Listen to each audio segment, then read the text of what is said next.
Lecture start करते हैं। अपने इंजन का सेकंड पार्ट पढ़ना है। फर्स्ट पार्ट अपने इंजन का कंप्लीट कर चुके हैं। ठीक है। इस लेक्चर में हम क्या पढ़ेंगे? इस लेक्चर में हम पढ़ेंगे फोर स्ट्रोक इंजन क्या होता है, टू स्ट्रोक इंजन क्या होता है, पेट्रोल इंजन क्या होता है, डीजल इंजन क्या होता है। बस इतनी बातें पढ़ेंगे। उनके अलावा स्पार्क इग्निशन इंजन क्या होता है या फिर कंप्रेशन इग्निशन इंजन क्या होता है। ठीक है। इतनी चीजें हम पढ़ेंगे। इनमें से दो मैंने आपको 6 बातें बता दी। अब इन 6 बातों में से हकीकत तो केवल 4 ही है। ठीक है। 2 बातें तो यूं ही हलवा है। हलवा कैसे? क्योंकि जो मैं आपको एक राज की बात बताता हूँ, एक सीक्रेट बताता हूँ। हो सके तो अपने तक रखना, किसी दूसरे को बताना मत। कि गंगाधर है वही शक्तिमान है। बात समझ में आई? तो वही सीन यहाँ पे है कि जो स्पार्क इग्निशन इंजन है वही पेट्रोल इंजन है, और जो कंप्रेशन इग्निशन इंजन है वही डीजल इंजन है। यानी मैंने आपको 6 टर्म्स बताए कि हम आज पढ़ेंगे four stroke engine, two stroke engine, petrol engine, diesel engine, spark ignition engine और कंप्रेशन इग्निशन इंजन। इतनी बातें मैंने आपको बोली। लेकिन ये तो भाई साहब है ही वो, पेट्रोल वाले स्पार्क वाला है और डीजल वाले कंप्रेशन वाला है। ठीक है। यानी गंगाधरी शक्तिवान है। Hence proved. आज हमने बहुत एक रहस्य से पर्दा उठा लिया। काश ये रहस्य वक्त रहते तमराज किल्विश को पता लग जाता तो अंधेरा कायम हो चुका होता। आगे बढ़ते हैं। बात करते हैं सबसे पहले एक आईसी इंजन के कंस्ट्रक्शन के बारे में कि आईसी इंजन की संरचना क्या होती है। ठीक है। सारी बातें आप लोग पढ़ चुके हो।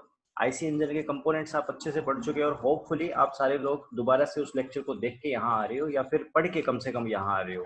ठीक है। तो आपको ये लेक्चर बहुत अच्छे से समझ में आएगा। आपको एक एक चीज यूँ लगेगी ये तो हमें आता है, इसमें आप क्या नया बता रहे हो, ये तो हमें आता है। आज के लेक्चर में अगर आपने कल का लेक्चर अच्छे से अटेंड किया तो आज के लेक्चर में कुछ बहुत विशेष आपको नहीं लगेगा। ठीक है। बात करते हैं सबसे पहले।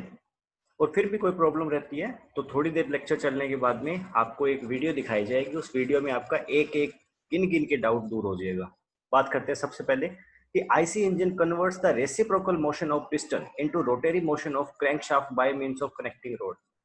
क्या बोला गया? बोला गया कि आईसी इंजन क्या काम करता है? पिस्टन की रेसिप्रोकल मोशन। अब रेसिप्रोकल मोशन यानी कि गति। कौन सी गति? स्टैटिक गति। स्टैटिक गति यानी ऊपर जाना नीचे जाना, ऊपर जाना नीचे जाना। पिस्टन केवल यूं यूं यूं यूं मूवमेंट करता है। ठीक है। पिस्टन गोल गोल नहीं घूमता, पिस्टन यूं यूं मूवमेंट करता है। कल शायद मैंने लेक्चर में कहीं बोल दिया था कि पिस्टन गोल गोल घूमेगा। वो फ्लो फ्लो में बोल दिया था, हो जाता है कई बार। ठीक है। गोल गोल कभी नहीं घूमता, पिस्टन पिस्टन हमेशा ऊपर नीचे मूवमेंट करता है। ओके। होगा क्या? अब पिस्टन ऊपर नीचे मूवमेंट कर रहा है और अपने को तो टायर गोल गोल घुमाने हैं। ठीक है। तो वो गोल गोल टायर घुमाने का काम कौन करेगा? पिस्टन आगे पावर दे देगा कनेक्टिंग रोड को। आप अच्छे से दिमाग में इमेज बना लीजिए कि पिस्टन होता है, कनेक्टिंग रोड होती है, उसका छोटा वाला सिरा पिस्टन के साथ जुड़ा रहेगा, एक बीच में पिस्टन पिन लगा देंगे। ठीक है। कनेक्टिंग रोड भी ऊपर नीचे होती रहेगी। कनेक्टिंग रोड जब ऊपर नीचे होगी तो कनेक्टिंग रोड का दूसरा सिरा किससे जुड़ा रहता है भाई? कनेक्टिंग रोड का दूसरा सिरा क्रैंकशाफ्ट से जुड़ा रहता है, जो कि कनेक्टिंग रोड का बड़ा वाला हिस्सा रहता है। उसमें बैरिंग भी लगे रहते हैं, और आपको पता है कि बैरिंग जहां पे लग गए वहां पे गोल गोल मोशन होगी, राउंड सर्कुलेशन मोशन होगी, वहां पे रोटेटरी मोशन होगी। ठीक है। अब आपको ये भी कंफ्यूज नहीं होना कि रोटेटरी मोशन कैसे होगी कैसे नहीं होगी। अगर आपको ये भी समझ में नहीं आ रहा अभी तो कोई बात नहीं, बड़ी आसानी से काम चलेगा आपका, डोंट वरी। ठीक है। लेकिन हमने कल ऐसा ऐसा पढ़ा था, हमने यकीन तो नहीं किया पूरी तरीके से, लेकिन हाँ हमने पढ़ा था, और पढ़ा है किसी विद्वान ने लिखा है तो सही लिखा होगा। ठीक है। हमने एक बार के लिए इतना विश्वास कर लिया, सबूत दे देना बाद में, कोई दिक्कत वाली बात नहीं है। हाँ। उसके बाद में बात करते हैं कि पिस्टन जो कि रेसिप्रोकली मूवमेंट कर रहा है सिलेंडर के अंदर, वो बहुत ही क्लोज फिटिंग में रहता है सिलेंडर में, यानी कि बहुत ही सटीक तरीके से या सटा के। अब हमको ये चीज अच्छे से पता है कि सिलेंडर के, ये सिलेंडर होगा और सिलेंडर के अंदर जो पिस्टन रहता है वो पिस्टन बिल्कुल सटा के रहता है। हम तो ये भी करते हैं कि बाई चांस लीकेज ना हो जाए, इसके लिए हम तो पिस्टन रिंग्स भी लगाते हैं। लगाते हैं कि नहीं लगाते? तो कंप्रेशन रिंग्स लगाते हैं, कोयल रिंग लगाते हैं, ताकि बाई चांस लीकेज ना हो जाए। ओके। सिलेंडर के अंदर वो लाइनिंग्स भी रखते हैं, सिलेंडर लाइनिंग्स, ताकि पिस्टन आराम से ऊपर नीचे स्लाइड कर सके। ठीक है। यानी ये बात भी हम जानते हैं। उसके बाद में बात करते हैं रिंग्स आर इंसर्टेड। अच्छा यार, हमने तो पहले ही आपके बताने से पहले ही हमने पिस्टन रिंग्स के बारे में पढ़ लिया। चलो आपकी इज्जत रख लेते हैं, फिर से पढ़ लेते हैं। रिंग्स आर इंसर्टेड, कि रिंग्स इंसर्ट की जाती है, स्थापित की जाती है कहाँ पे? आपके जो ग्रूव्स होंगे किसके अंदर? पिस्टन के ग्रूव्स। पिस्टन के ग्रूव्स यानी पिस्टन के अंदर जो खांचे होते हैं उनके अंदर पिस्टन रिंग स्थापित की जाती है। अब स्थापित तो कर दी, लेकिन किस चीज के लिए? To prevent leakage of gases from sides of the piston.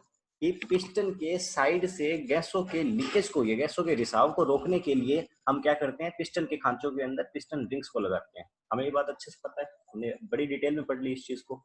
उसके बाद में क्या बोला था, कंबस्टन स्पेस। अब यानी कि दहन क्षेत्र, दहन क्षेत्र कौन सा होगा, ये सिलेंडर था, सिलेंडर के अंदर ये पिस्टन था आपका, इसके नीचे कनेक्टिंग रोड लगी है, तो पिस्टन के जस्ट ऊपर वाला जो जगह थी वही तो था दहन क्षेत्र। ठीक है, इसी इंजन, ये इसी इंजन जिसके अंदर बाहर बॉयलर में जलाया जाएगा, वहां भी क्या हो रहा था, स्टीम आप यहीं पे पहुंचा रहे थे, इसके अंदर हमने ये बाहर वाला सारा पार्ट हटा दिया और बस कंबस्शन चैम्बर इतना इतना बना लिया, दहन क्षेत्र इतना बना लिया।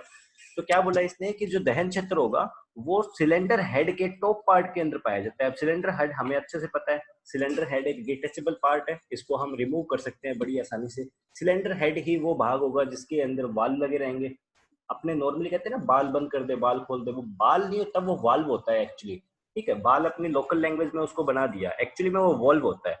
ठीक है, तो वॉल्व को खोलने या बंद कर, सॉरी, वॉल्व सिलेंडर हेड के अंदर लगे रहेंगे। उसके अलावा या तो इंजेक्टर लगा रहेगा या क्या लगा रहेगा, स्पार्क प्लग लगा रहेगा। अब स्पार्क प्लग किसके अंदर लगा रहेगा, आपके सारों के पास बाइक्स होंगी और बाइक्स के अंदर स्पार्क प्लग होता है और सबने ऑलमोस्ट देखा हुआ है।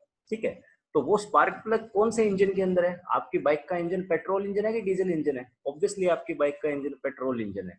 तो पेट्रोल इंजन में स्पार्क प्लग होता है, इस चीज को याद रखने में प्रॉब्लम कितनी हो रही है, हम तो उस चीज को रोज देखते हैं। हमने तो बचपन में कभी उस स्पार्क प्लग को बाहर निकाला भी होगा, छुपाया भी होगा। ठीक है, कई बार स्पार्क प्लग को आप साफ भी करवाते हो तो कार्बन जमा हो जाता है उसमें, तो बहुत सारी दिक्कतें आती है स्पार्क प्लग से। मतलब दिक्कतें क्या आती है, बहुत सारा आपका एक्सपीरियंस है स्पार्क प्लग से रिलेटेड, इसलिए आपको अच्छे से पता है कि स्पार्क प्लग पेट्रोल इंजन में होगा। तो ऑब्वियस है, अगर पेट्रोल इंजन में स्पार्क प्लग है तो डीजल इंजन में तो होगा नहीं, तो डीजल इंजन में उसकी जगह क्या होगा, इंजेक्टर होगा। बात समझ में आई। अब स्पार्क प्लग और इंजेक्टर का काम क्या है वो अपने आगे बढ़ लेंगे। ओके, तो सिलेंडर हेड के टॉप पार्ट में ये तीन चीजें पाई जाती है, आपकी दो वाल्व्स होगी, एक आने की और एक जाने की, यानी आने का दरवाजा और जाने का दरवाजा, और एक स्पार्क प्लग चिंगारी लगाने वाला। ओके, तो ये सारी की सारी चीजें होंगी। कनेक्टिंग रोड जो होगी वो कनेक्ट करती है पिस्टन को और क्रैंकशाफ्ट को। यार ये आपने यहीं पे बता दिया, दोबारा क्यों बता रहे हो, चलो आपने बता दिया, हमने पढ़ लिया, ठीक है। The end of connecting road connecting the piston is called small and. अच्छा यार, ये स्मॉल एंड वाली आप बात बता रहे हो कि कनेक्टिंग रोड का वो वाला हिस्सा जो पिस्टन से जुड़ा रहता है उसे स्मॉल एंड बोलते हैं, और कनेक्टिंग रोड का, और हाँ, ये पिन वाली बात भी इसने कर ली कि एक पिन जिसे हम जजियन पिन या फिर रिस्ट पिन भी बोलते हैं, वो पिन प्रोवाइड की जाती है कनेक्टिंग रोड को पिस्टन से जोड़ने में। ठीक है, हमने तो ये सारी बातें पहले ही पढ़ी हुई है, तो अभी तक इसमें कोई भी नई चीज आई नहीं है मेरे ख्याल से, और ऐसी कोई चीज नहीं होनी चाहिए जो आपने कल की क्लास अच्छे से ली है और उसको पढ़ा है आपने तो आपको आज समझ में ना आई हो। उसके बाद में बात करते हैं नेक्स्ट स्लाइड पे। यहाँ पे बोला गया the other end of the connecting road, कि कनेक्टिंग रोड का दूसरा भाग जो होगा वो किससे जोड़ते हैं, क्रैंक शाफ्ट से जोड़ते हैं, और क्रैंक शाफ्ट से कनेक्टिंग रोड का दूसरा सिरा जुड़ा रहता है, उसे क्या कहते हैं, बिग एंड। ठीक है, यानी कनेक्टिंग रोड का बड़ा वाला क्षेत्र। उसके बाद में बात करते हैं अपने जब पिस्टन ऊपर नीचे होता है, मैंने आपको ये तो समझा रखा है पिस्टन ऊपर नीचे होता है, आपको इतनी चीज पता भी है पिस्टन ऊपर नीचे होता है, और पिस्टन ऊपर नीचे होगा उसके साथ कनेक्टिंग रोड जुड़ी होती है, तो कनेक्टिंग रोड भी ऊपर नीचे होगी, आप ये बात भी समझते हो। पर हमें ये नहीं पता कि पिस्टन ऊपर नीचे क्यों होता है। ठीक है, ये तो आपने बता दिया कि पिस्टन ऊपर नीचे होता है, ये नहीं बताया क्यों होता है। क्यों होता है हम इसी लेक्चर में थोड़ा आगे और चलेंगे, उस टाइम आपको समझ में आ जाएगा। जब आपको ये चीज समझ में आ जाएगा कि पिस्टन ऊपर नीचे क्यों होता है, उस टाइम आपको ये भी समझ में आ जाएगा कि पिस्टन ऊपर नीचे होता है, ये बात मैं सही बोल रहा था। ठीक है, तो फिलहाल के लिए आप वही बिलीव करके रखो कि पिस्टन ऊपर नीचे होता है। तो क्या बोला गया कि जब पिस्टन ऊपर नीचे होगा, देखो यहाँ पे क्या बोल दिया गया, मूव्ड अप एंड डाउन। ठीक है, कि जब ऊपर नीचे होगा पिस्टन तो जो मोशन होगी, जो गति होगी, वो गति ट्रांसमिटेड यानी स्थानांतरित कर दी जाएगी कहाँ पे, क्रैंक शाफ्ट में। अब क्रैंक शाफ्ट पिस्टन यहाँ होगा, क्रैंक शाफ्ट यहाँ होगा, तो ये पिस्टन इसको कैसे देगा, ये दोनों जिस पार्ट से जुड़े रहेंगे उसकी सहायता से देगा, और वो पार्ट कौन सा होता है, वो पार्ट होता है कनेक्टिंग रोड। कनेक्टिंग रोड से पिस्टन और क्रैंक शाफ्ट जुड़े रहते हैं, कनेक्टिंग रोड का स्मॉल एंड पिस्टन से जुड़ता है, कनेक्टिंग रोड का बिग एंड क्रैंक शाफ्ट से जुड़ता है। बात समझ में आई, एक बार फिर से बता देता हूँ कि जब पिस्टन ऊपर नीचे गति करता है तो जो गति होती है वह स्थानांतरित कर दी जाती है क्रैंक शाफ्ट को। ठीक है, किसकी सहायता से, कनेक्टिंग रोड की सहायता से। ठीक है, और क्रैंक शाफ्ट जो होती है वो कैसी गति करती है, रोटेरी मोशन यानी कि घूर्णन गति करना प्रारंभ कर देती है। बात समझ में आई, होपफुली आपको समझ में आई होगी। यहाँ तक आपके दो डाउट्स होने चाहिए। पहला डाउट, पिस्टन ऊपर नीचे क्यों होता है, दूसरी चीज कि भैया पिस्टन ऊपर नीचे वाली गति ट्रांसफर कर रहा है तो क्रैंक शाफ्ट वो गोल गोल कैसे घूमना शुरू कर दिए। दो डाउट है, इनको मैं एक्सेप्ट कर रहा हूँ, इनको कंटिन्यू रखते हैं, आप बढ़ते हुए लेक्चर में आगे। आगे क्या बोला गया, the crank shaft rotates in main bearing. जो क्रैंक शाफ्ट होगी वो गोल गोल घूमेगी किसके अंदर, मैन बेरिंग के अंदर। अब बेरिंग हमें पता है बेरिंग कहाँ होते हैं भाई, बेरिंग दो थे, जनरल कितने थे, दो जनरल थे, एक था मैन जनरल, यानी कि जो क्रैंक शाफ्ट का जो मेन रोड थी उसको हमने मेन जनरल बोला था। उसके अलावा दूसरा कौन सा था, रोड जनरल। रोड जनरल में हम शिफ्ट फिट कर रहे थे किस चीज को, अपने कनेक्टिंग रोड को फिट कर रहे थे। ओके, तो आपके क्रैंक शाफ्ट किसके अंदर रोटेट करेगी, मेन बेरिंग में रोटेट करेगी, जो कि कहाँ फिट होगा, क्रैंक केज में फिट होगा। अब हमें ये चीज पता है कि क्रैंक केज किसे बोलते हैं, नीचे से लेकर के ऊपर तक इंजन जिसके अंदर कवर रहता है उसको क्रैंक केज बोलते हैं। यहाँ पे आप क्रैंक वर्ड को अगर हटाओगे तो केवल केज बचेगा। केज का मतलब क्या होता है, इसको गूगल करके देखना, केज का मतलब क्या होता है, आपको समझ में आ जाएगा। केज तो यार वही चीज है जिसके अंदर किसी चीज को ढक वक के रखते हैं एक तरीके से, ठीक है, तो बस वही चीज है। जैसे फोन का केज हो गया, ठीक है, जो बैक कवर बोलते हो आप, उसे बैक केस भी बोल सकते हो, क्या प्रॉब्लम है। ओके, तो उसी तरीके से। और जो ये क्रैंक केस होता है, क्रैंक केस के अंदर नीचे की तरफ एक जगह रहती है, जिस जगह के अंदर हम क्या डालते हैं, इंजन ऑयल को स्टोर करके रखते हैं, इसलिए इसे ऑयल पैन भी बोलते हैं। पैन का मतलब होता है बर्तन, ठीक है, पैन का मतलब क्या होता है, बर्तन। उसके बाद में क्या बात करते हैं कि एक फ्लाई व्हील होता है जो कहाँ पे, क्रैंक शाफ्ट के एक सिरे पे जुड़ा रहता है। फ्लाई व्हील भी हमें पता है अच्छे से कि फ्लाई व्हील इंजन का सबसे लास्ट भाग मान लो, उसके बाद में इंजन का काम खत्म है, और उसके बाद में क्लच प्लेट आ जाएगी, क्लच प्लेट के पीछे गियर बॉक्स आ जाएगा, और गियर बॉक्स के पीछे वो रोड आ जाएगी, जो रोड फाइनली अपने पहियों को गोल घुमाएगी, ठीक है। तो क्या करेगा, क्रैंक शाफ्ट लगी रहती है जो स्मूथ कर देगा किस चीज को, अनइवन टॉर्क जो प्रोड्यूस होगा। अब ये टॉर्क क्या होता है आपको यहाँ पे समझ में शायद ना आए क्या होता है टॉर्क, लेकिन मैं आपको एक चीज बता देता हूँ कि टॉर्क क्या होता है। अगर आपको एकदम सिंपली समझना है टॉर्क क्या होता है, वैसे तो टॉर्क भी अपने सिलेबस का हिस्सा है, ये अपने आज की क्लास में नहीं कल की क्लास में आएगा, तो उस क्लास में मैं आपको टॉर्क को बिल्कुल अच्छे से समझाऊंगा। फिलहाल के लिए अगर आप टॉर्क को समझना चाह रहे हो तो ये समझ लो, पिकअप। पिकअप समझते हो कि नहीं समझते हो, फटाफट से रिप्लाई करके बताओ। किसी भी बाइक की या कार की या ट्रैक्टर की पिकअप क्या होती है, क्या आप उसे समझते हो। या फिर निर्मला जो नहीं समझते पिकअप क्या होती है, बता देता हूँ। पिकअप क्या होता है कि आप जब बाइक को एक्सेलरेट करते हो, ठीक है, आप आपकी बाइक खड़ी है, और खड़ी होने के बाद में आप क्या कर रहे हो, बाइक को चला रहे हो, पहली बार चला रहे हो। चलती हुई बाइक की बात नहीं कर रहा, आपकी बाइक खड़ी है और खड़ी होगा, आप पहली बार चला रहे हो, और आप बाइक पे 4 जन बैठ गए, ठीक है। 4 जन बैठने के बाद भी कितनी आसानी से बाइक चल पा रही है। एक तो होगा कि इंजन पे ज्यादा लोड आ गया, इंजन पे ज्यादा लोड आने की वजह से अब वो सही परफॉर्म नहीं कर पा रही। लेकिन एक क्या हो गया कि इंजन में टॉर्क बहुत ज्यादा प्रोड्यूस हो रहा है, ठीक है। टॉर्क इंजन में बहुत ज्यादा प्रोड्यूस हो रहा है, उसकी वजह से क्या हो रहा है कि इंजन पावरफुल पावर जनरेट कर रहा है बहुत ज्यादा एक्सेस मात्रा में। या फिर आप इस चीज को यूं भी समझ सकते हो कि जब आप बाइक पे अकेले बैठ के चलते हो तो आपको बहुत ज्यादा परेशानी का सामना नहीं करना पड़ता, जो 2 जन में भी नहीं करना पड़ता। लेकिन 3 या 4 जन जब होते हो, या फिर जब आप चढ़ाई पे चढ़ते हो, तो उस टाइम आपको क्या करना पड़ता है, आप थोड़ी सी क्लच दबा लेते हो, ठीक है, हाफ क्लच पे चलते हो, रेस ज्यादा देते हो, एक्सेलरेट ज्यादा कर देते हो।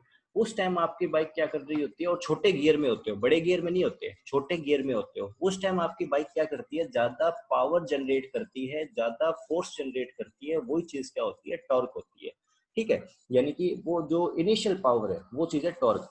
कितनी जल्दी दूरी कवर कर रही है वो टॉर्क नहीं होता, ध्यान रखना, ठीक है। टॉर्क हमेशा छोटे गियर में ज्यादा होगा, और जो आपकी स्पीड गेन करने वाली कैपेसिटी है वो हमेशा बड़े गियर में होगा। टॉर्क हमेशा छोटे गियर में ज्यादा होता है, यानी कि एक तरीके से जो पावर है बाइक की या कार की या किसी भी व्हीकल की, उसको बोलते हैं टॉर्क। बाकी अच्छे से आपको टॉर्क कल के लेक्चर में समझाया जाएगा। आज के लिए बस ठीक है, आपका थोड़ा थोड़ा आपको आइडिया हो गया, परिचित हो गया कि टॉर्क एक्चुअली में होता क्या है, प्रैक्टिकली आप परिचित हो गए इससे, ठीक है। अब आगे बढ़ते हैं अपने। तो क्या होगा, जो अनइवन टॉर्क। अब देखो, ये चीज बाइक वालों बंदों को भी समझ में आएगी और बाकी लोगों को भी समझ में आएगी।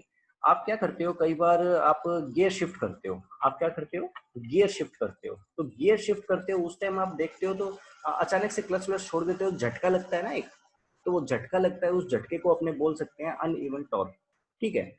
सही तो नहीं है उसे बोलना अनइवन टॉर्क बोलना, लेकिन मैं उसको एक बार के लिए आपको ये समझा रहा हूँ। एक्चुअली के अंदर तो ये क्या होगा, एक्चुअली के अंदर ये होता है कि आपके मल्टी सिलेंडर इंजन जो होते हैं, तो मल्टी सिलेंडर इंजन के अंदर उनकी टाइमिंग अलग अलग रहती है, तो क्रैंक शाफ्ट में जो झटके आते हैं, ठीक है, उन झटकों को रोकना, दूर करना, ठीक है। आपको महसूस ना हो कि गाड़ी हमारी झटके लेकर के चल रही है, इंजन हमारा झटके लेकर के चल रहा है, उन चीजों को रोकने का काम होता है किसका, फ्लाई व्हील का। लेकिन ये केवल अकेला एक काम नहीं है फ्लाई व्हील का, इसके अतिरिक्त भी फ्लाई व्हील ही मेन पार्ट है, यूं मानो आप एक तरीके से।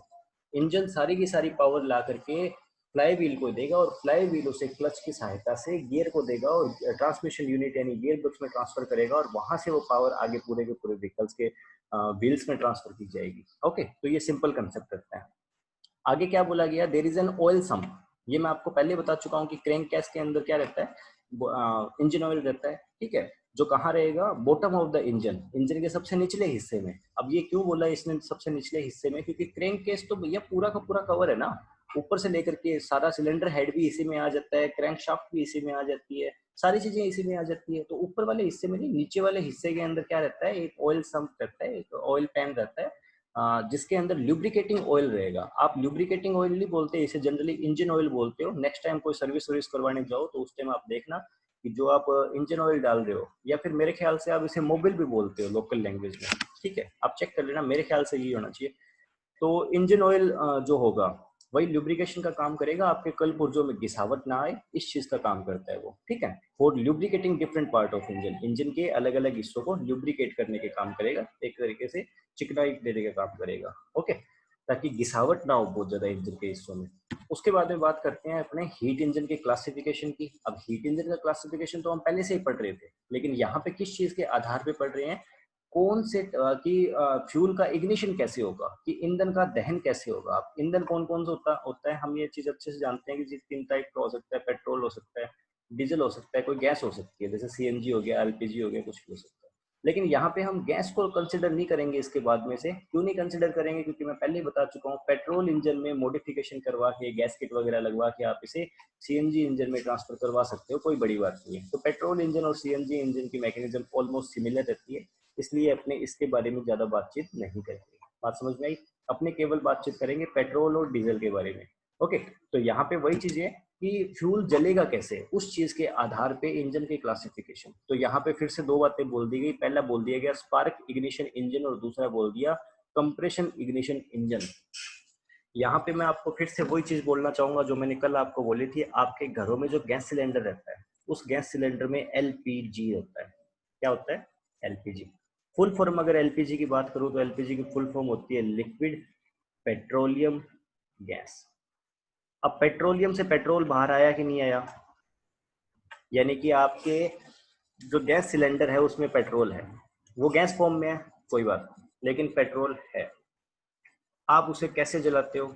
आप उसे या तो मैच बॉक्स यानी माचिस से जलाते हो, या फिर आप उसे लाइटर से जलाते हो। दोनों ही केस में क्या चिंगारी होती है या नहीं होती? बताओ फटाफट से। दोनों ही केस में चिंगारी होती है कि नहीं होती? लाइटर से आप जलाते हो अपने गैस चूल्हे को, या माचिस से जलाते हो, दोनों ही केस में चिंगारी होती है कि नहीं होती? हाँ, उसके बाद में बात करते हैं अपने। तो हमें ये चीज समझ में आ गई कि पेट्रोल को जलाने के लिए हमें उसे चिंगारी देनी पड़ेगी। तो वही तो काम यहाँ पे होगा, जो स्पार्क इग्निशन इंजन होगा वो क्या काम करेगा, वो चिंगारी प्रोड्यूस करेगा फ्यूल को जलाने के लिए। क्योंकि यहाँ पे जो अपने क्लासिफिकेशन कर रहे हैं, वर्गीकरण कर रहे हैं, वो इसी चीज के आधार पे तो कर रहे हैं कि फ्यूल जलता कैसे है, फ्यूल को कैसे जलाएंगे हम, उसके आधार पे। कल मैंने आपको ये भी बोला था कि पेट्रोल में आसानी से आग लग जाती है, डीजल में आसानी से आग नहीं लगती, ठीक है। तो वही चीज है, अगर दोनों में एक समान तरीके से आग लग जाती, पेट्रोल और डीजल, जैसे केरोसिन में आसानी से आग जल जाती है, ठीक है, तो केरोसिन में आसानी से आग जल जाती है, इसलिए केरोसिन को पेट्रोल इंजन में लोग बहुत यूज करते हैं, ठीक है। जो सिंगल सिलेंडर इंजन रहते हैं, या फिर आपके जो ये मैंने आपको बताया ट्यूबवेल व्यूबवेल पे, या फिर ये जो गन्ने की रेडी लगाते हैं वो जो रखते हैं, तो उन वो केरोसिन भी यूज करते हैं, क्या दिक्कत है? उनके सिलेंडर उनके केरोसिन काम करता है, क्योंकि कैरोसिन का जो नेचर रहता है, जलने का बर्निंग नेचर रहता है, वो पेट्रोल के सिमिलर है, इसलिए कोई दिक्कत नहीं, काम कर सकते हैं। लेकिन पेट्रोल और डीजल का नेचर सिमिलर नहीं है, इसलिए प्रॉब्लम्स प्रोड्यूस होंगी। बात समझ में आई ना? इसलिए आप पेट्रोल और डीजल को एक तरीके से नहीं जला सकते, आपको अलग अलग मैकेनिज्म की जरूरत है। अब अच्छा, इसमें एक और चीज है वो और आपको समझने की जरूरत है कि मैंने आपको ये तो बता दिया कि गंगाधरी शक्तिमान है, ठीक है। तो ये जो स्पार्क इग्निशन इंजन होगा वही पेट्रोल इंजन होगा, और कंप्रेशन इग्निशन इंजन होगा वही डीजल इंजन होगा, ठीक है। पेट्रोल इंजन है, इसमें चिंगारी उत्पन्न करनी है तो इसके अंदर हमें स्पार्क प्लग लगाना पड़ेगा। और डीजल इंजन है, इसके अंदर चिंगारी तो उत्पन्न करनी नहीं, इसके अंदर हमें फ्यूल को इंजेक्ट करना है, तो उसके लिए हमें इंजेक्टर लगाना पड़ेगा। इसलिए कंप्रेशन इग्निशन इंजन को मैं इंजेक्टर टाइप बोल सकता हूं, क्योंकि इसके अंदर हमें इंजेक्टर लगाना पड़ता है, स्पार्क प्लग नहीं लगाना पड़ता।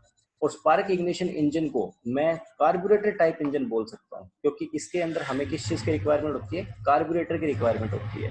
अब कार्बोरेटर होता क्या है वो बता देता हूं आपको। ऐसे एक्सपेरिमेंट मैंने तो किए नहीं कि पेट्रोल और डीजल को मिक्स करके जलाया जाए तो क्या जलेगा, ठीक है। मैंने नहीं किया ऐसे एक्सपेरिमेंट। आप एक काम करना, आप कोल्ड ड्रिंक और चाय को मिक्स करके पीना और उसके बाद मुझे बताना टेस्ट कैसा आता है, ठीक है? उसके बाद में मैं आपको बताऊंगा कि पेट्रोल और डीजल को मिक्स करके जलाया जाए तो क्या होगा। ओके, हाँ। तो यहाँ पे बात करते हैं स्पार्क इग्निशन इंजन में कार्बोरेटर टाइप इंजन के बारे में। तो हाँ जी, कार्बोरेटर का काम क्या होता है? कार्बोरेटर का, अच्छा हाँ, बाइक की सर्विस करवानी आप में से कोई गया है क्या? किसी ने बाइक की सर्विस होते हुए देखी हो, ऐसा कोई है? बाइक की सर्विस करवाने जाते हो कि नहीं जाते हो? बाइक की सीट खोलती है, उसके नीचे एक जगह रहती है, एक स्लॉट रहता है, जहां से बाइक क्या काम करती है, हवा को अंदर खींचती है। ऐसी ऐसी कोई चीज देखी है कि बाइक अंदर हवा को अंदर खींचती हो? नहीं उसके पता। नीचे जहां से वो हवा को अंदर खींचती है, उसके नीचे एक फिल्टर लगा रहता है, जो क्या काम करता है, हवा के अंदर कोई भी डस्ट पार्टिकल होगा आपके, या इस तरीके का कोई भी पदार्थ होगा, तो उस पदार्थ को क्या काम कर लेगा, खुद के अंदर रोक लेगा, वो इंजन में नहीं जाने देगा उसे, क्योंकि अगर डस्ट पार्टिकल इंजन में चला गया तो उससे बड़ा नुकसान होगा हमें। ठीक है, ये काम रहेगा एयर फिल्टर का। इसका पूरा का पूरा सिस्टम है, वो सिस्टम हम बाद में पढ़ेंगे। फिलहाल के लिए हमारा काम क्या है, कार्बोरेटर क्या होता है और उसका यूज समझना। ठीक है, तो कार्बोरेटर के यूज के बारे में बात करते हैं। तो कार्बोरेटर का यूज क्या होगा कि बाइक इंजन में हवा और फ्यूल। अब यहाँ पे मैं फ्यूल बोल रहा हूँ, तो फ्यूल बोलते ही आपको एक चीज झटके से समझ लेनी चाहिए कि फ्यूल यानी कि पेट्रोल। हर हाल में वो पेट्रोल ही होगा, क्योंकि कार्बोरेटर टाइप इंजन कौन सा होता है, spark ignition engine. Diesel engine में कार्बोरेटर नहीं होता। व्हीकल्स के नॉर्म्स होते हैं, व्हीकल्स पोल्यूशन करते हैं, उसके अकॉर्डिंग उनके नॉर्म्स होते हैं। तो आजकल BS6 नॉर्म चल रखे हैं। BS6 नॉर्म्स को फुलफिल करने के लिए व्हीकल से कार्बोरेटर को हटा दिया गया। आजकल व्हीकल्स में कार्बोरेटर नहीं आता, ठीक है ना? पेट्रोल गाड़ियों, पेट्रोल बाइक्स में आजकल कार्बोरेटर नहीं आता।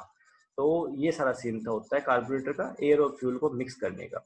अब एयर और फ्यूल को मिक्स करके ये कहाँ पे भेजेगा, सिलेंडर के अंदर भेजेगा, जहाँ पे इसको चिंगारी की सहायता से जलाया जाएगा, और उसके जलने से पिस्टन मूवमेंट करेगा, पिस्टन के मूवमेंट करने से क्रैंकशाफ्ट मूवमेंट करेगी, क्रैंकशाफ्ट के गोल गोल घूमने से फ्लाई व्हील रोटेटरी मोशन करेगा, फ्लाई व्हील के रोटेटरी मोशन करने से ट्रांसमिशन यूनिट में वो पावर ट्रांसफर की जाएगी, यानी कि गियर बॉक्स में, गियर बॉक्स से वो फाइनली व्हील्स को पावर दे दी जाएगी।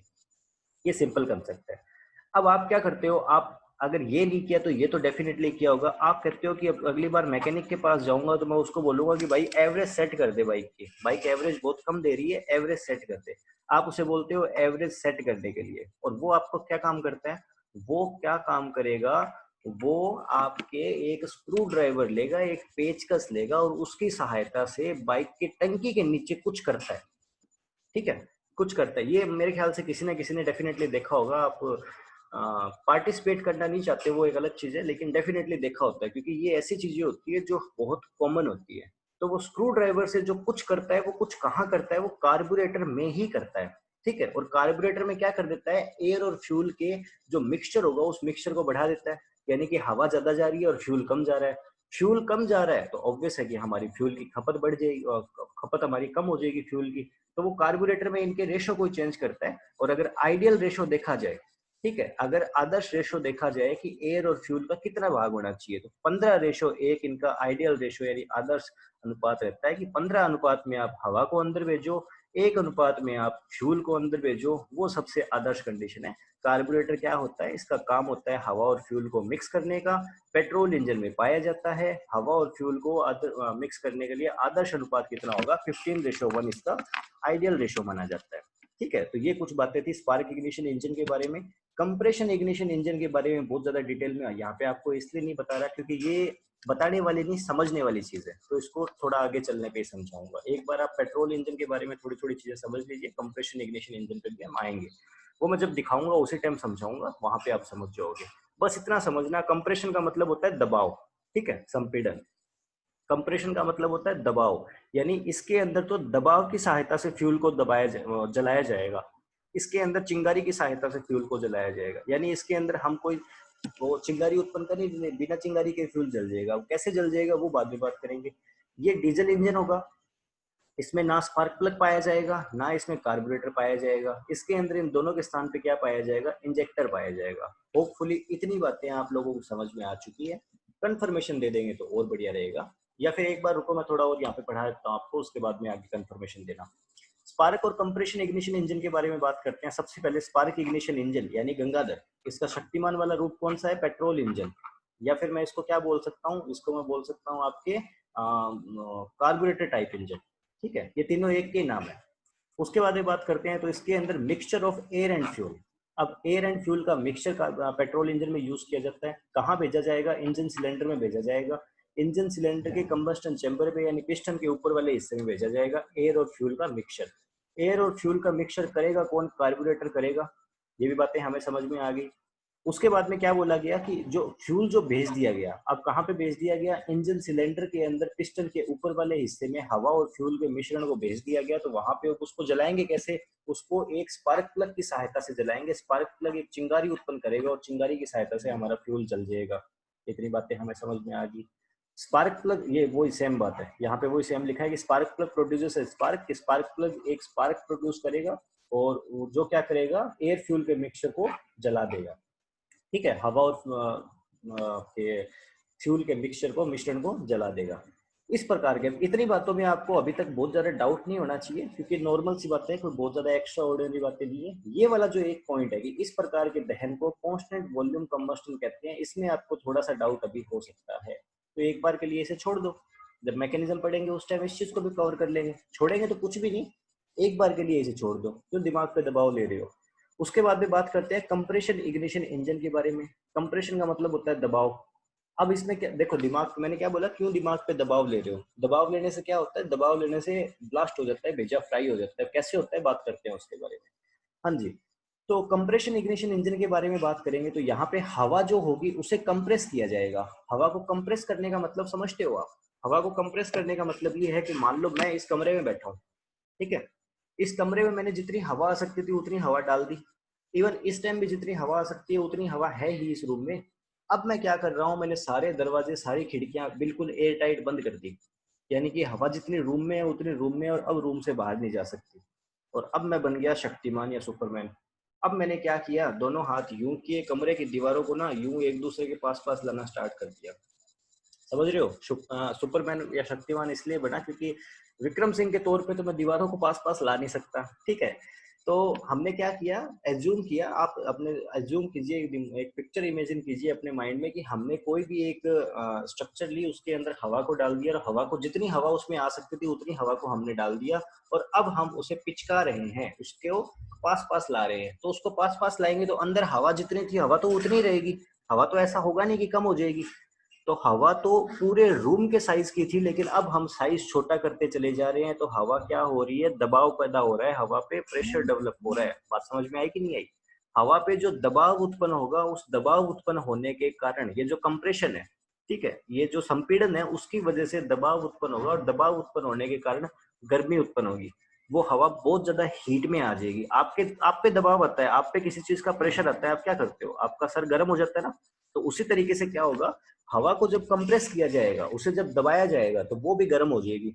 और आपका सिर भी, जब आपको गुस्सा आया होता है या आपको किसी चीज का दबाव होता है, तो आपका सर भी फटने को होता है, यूं लगता है अभी भेजा ब्लास्ट होगा। उसी तरीके से वो हवा भी बहुत बहुत एक्स्ट्रा ऑर्डिनरी गर्म हो जाएगी। कितनी गर्म हो जाएगी? 700 डिग्री से लेकर के 900 डिग्री सेंटीग्रेड तक गर्म हो जाएगी। इतनी गर्म में भेजा सही में ब्लास्ट हो सकता है, ठीक है। 700 डिग्री से लेकर के 900 डिग्री सेंटीग्रेड तक वो हवा गर्म हो जाएगी, ठीक है। अब खुद ही सोच लो कि एक सिलेंडर के अंदर ये सारी चीजें होंगी, जो इंजन का एक सिलेंडर होगा उसके अंदर इतनी सारी चीजें होती है, तो ऑब्वियस है कि भैया कूलिंग सिस्टम की तो जरूरत पड़ेगी, वरना तो हमारा इंजन ही पिघल जाएगा। ओके, उसके बाद में बात करते हैं अपने कि जब हवा इतनी ज्यादा गर्म होगी, जब हवा इतनी ज्यादा गर्म होगी तो हम क्या करेंगे, डीजल को अंदर इंजेक्ट कर देंगे। किसके अंदर? इस गर्म हवा के अंदर डीजल को डाल देंगे। अब ऑब्वियस सी चीज है, मुझे एक चीज सोच के बताना कि आपके पास एक गुब्बारा है, आपने गुब्बारे में पूरी हवा डाल दी, जितनी हवा उसमें आ सकती थी आपने पूरी डाल दी, और अब आप गुब्बारे के अंदर कुछ भी, आपने गुब्बारे को बंद कर दिया, आप गुब्बारे में कुछ भी इंसर्ट करना चाहोगे, आसानी से इंसर्ट कर दोगे क्या? आपको थोड़ा सा प्रेशर लगाना पड़ेगा, दबाव लगाना पड़ेगा। तो जब दबाव लगाओगे तो आप गुब्बारे के अंदर किसी चीज को इंसर्ट कर पाओगे, ठीक है ना। तो वही चीज है यहाँ पे, जो डीजल है उसे इंजेक्ट तो अंदर करना है, लेकिन भैया पहले तो इतनी बड़ी जगह थी, इतनी बड़ी जगह के हिसाब से आपने अंदर हवा डाल दी, ठीक है। फिर आपने उस जगह को थोड़ा कम कर दिया और इस इतनी बड़ी जगह को आपने इतनी सी जगह बना दी। तो यहाँ पे तो वो बड़े साइज की हवा पहले से इसके अंदर अवेलेबल है, ठीक है। और ये बहुत ज्यादा गर्म हो रखी है, इसके अंदर अब आप कह रहे हो कि फ्यूल को इंजेक्ट करो, इसमें तो पहले से ही स्पेस की कमी हो रखी है, और नई चीज इसमें कैसे आ जाएगी? हमने कहा ठीक है भैया, थोड़ा जोर लगा देंगे, यानी थोड़ा और दबाव लगा देंगे, हाई प्रेशर के साथ अंदर डाल देंगे। तो बहुत ही हाई प्रेशर के साथ में अंदर डीजल को इंजेक्ट किया जाता है। क्या किया जाता है? इंजेक्ट किया जाता है। इंजेक्ट यानी कि इंजेक्शन दिया जाता है। इंजेक्शन कैसे देते हैं? आपके हाथ में या नस में क्या करते हैं, सुई को चुभोते हैं, चुभोने के बाद में पीछे से हाई प्रेशर से, जो पीछे से यूं करके खींचते हैं उसको, तो वो हाई प्रेशर से आपके शरीर के अंदर पहुंचता है, जो भी आपके इंजेक्शन के अंदर दवाई होती है वो। किसने कहा सिलेंडर को 3 से 4 घंटे तक यूज करते हैं तो वो ठंडा हो जाता है? कहाँ होता है ठंडा? कौन सा सिलेंडर की बात कर रहे हो आप? आपका डाउट रोक के रखो, एक बार हम लेक्चर में कंटिन्यू करते हैं, उसके बाद में पहुंचेंगे आप तक भी।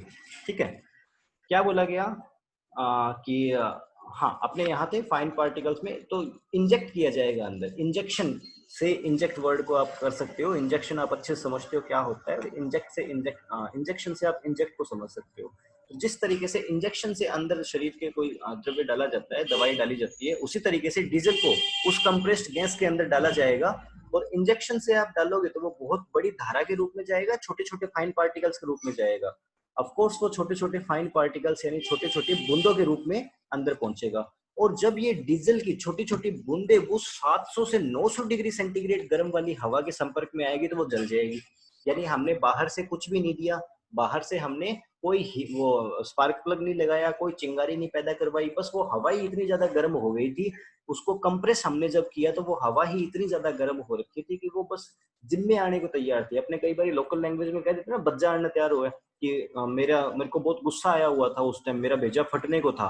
ठीक है, मैं बहुत प्रेशर में था, मैं बहुत तनाव में था, मेरे को किसी चीज की टेंशन हो रखी थी और मेरे को बहुत गुस्सा आया हुआ था, मेरे को किसी चीज की टेंशन हो रखी थी और मेरा दिमाग खराब हुआ था, उस टाइम इसने मेरे को आके ये बोल दिया, तो बस वो मेरा गुस्सा सारा इस पे निकल गया। तो वही चीज है, हवा थी, उसको कंप्रेस किया हमने जबरदस्ती, हवा को गुस्सा आ गया, उसका भेजा फ्राई हो गया, वो 700 से 900 डिग्री सेंटीग्रेड तक गर्म हो गई। उस टाइम हमने डीजल को अंदर डाल दिया, तो डीजल के पर उसका गुस्सा फूट गया और ब्लास्ट हो गया। बात समझ में आई? भेजा आपका ब्लास्ट हो गया।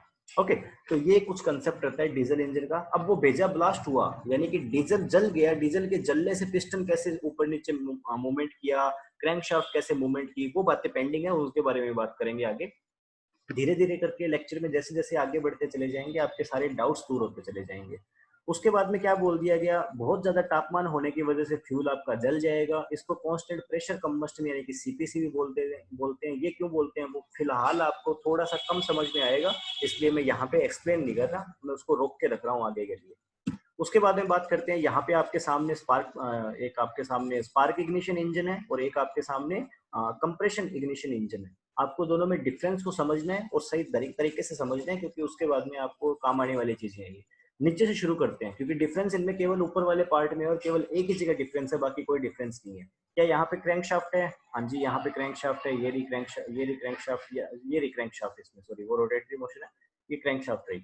क्या इसमें कनेक्टिंग रोड है? इसमें कनेक्टिंग रोड है क्या? ये रिकनेक्टिंग रोड।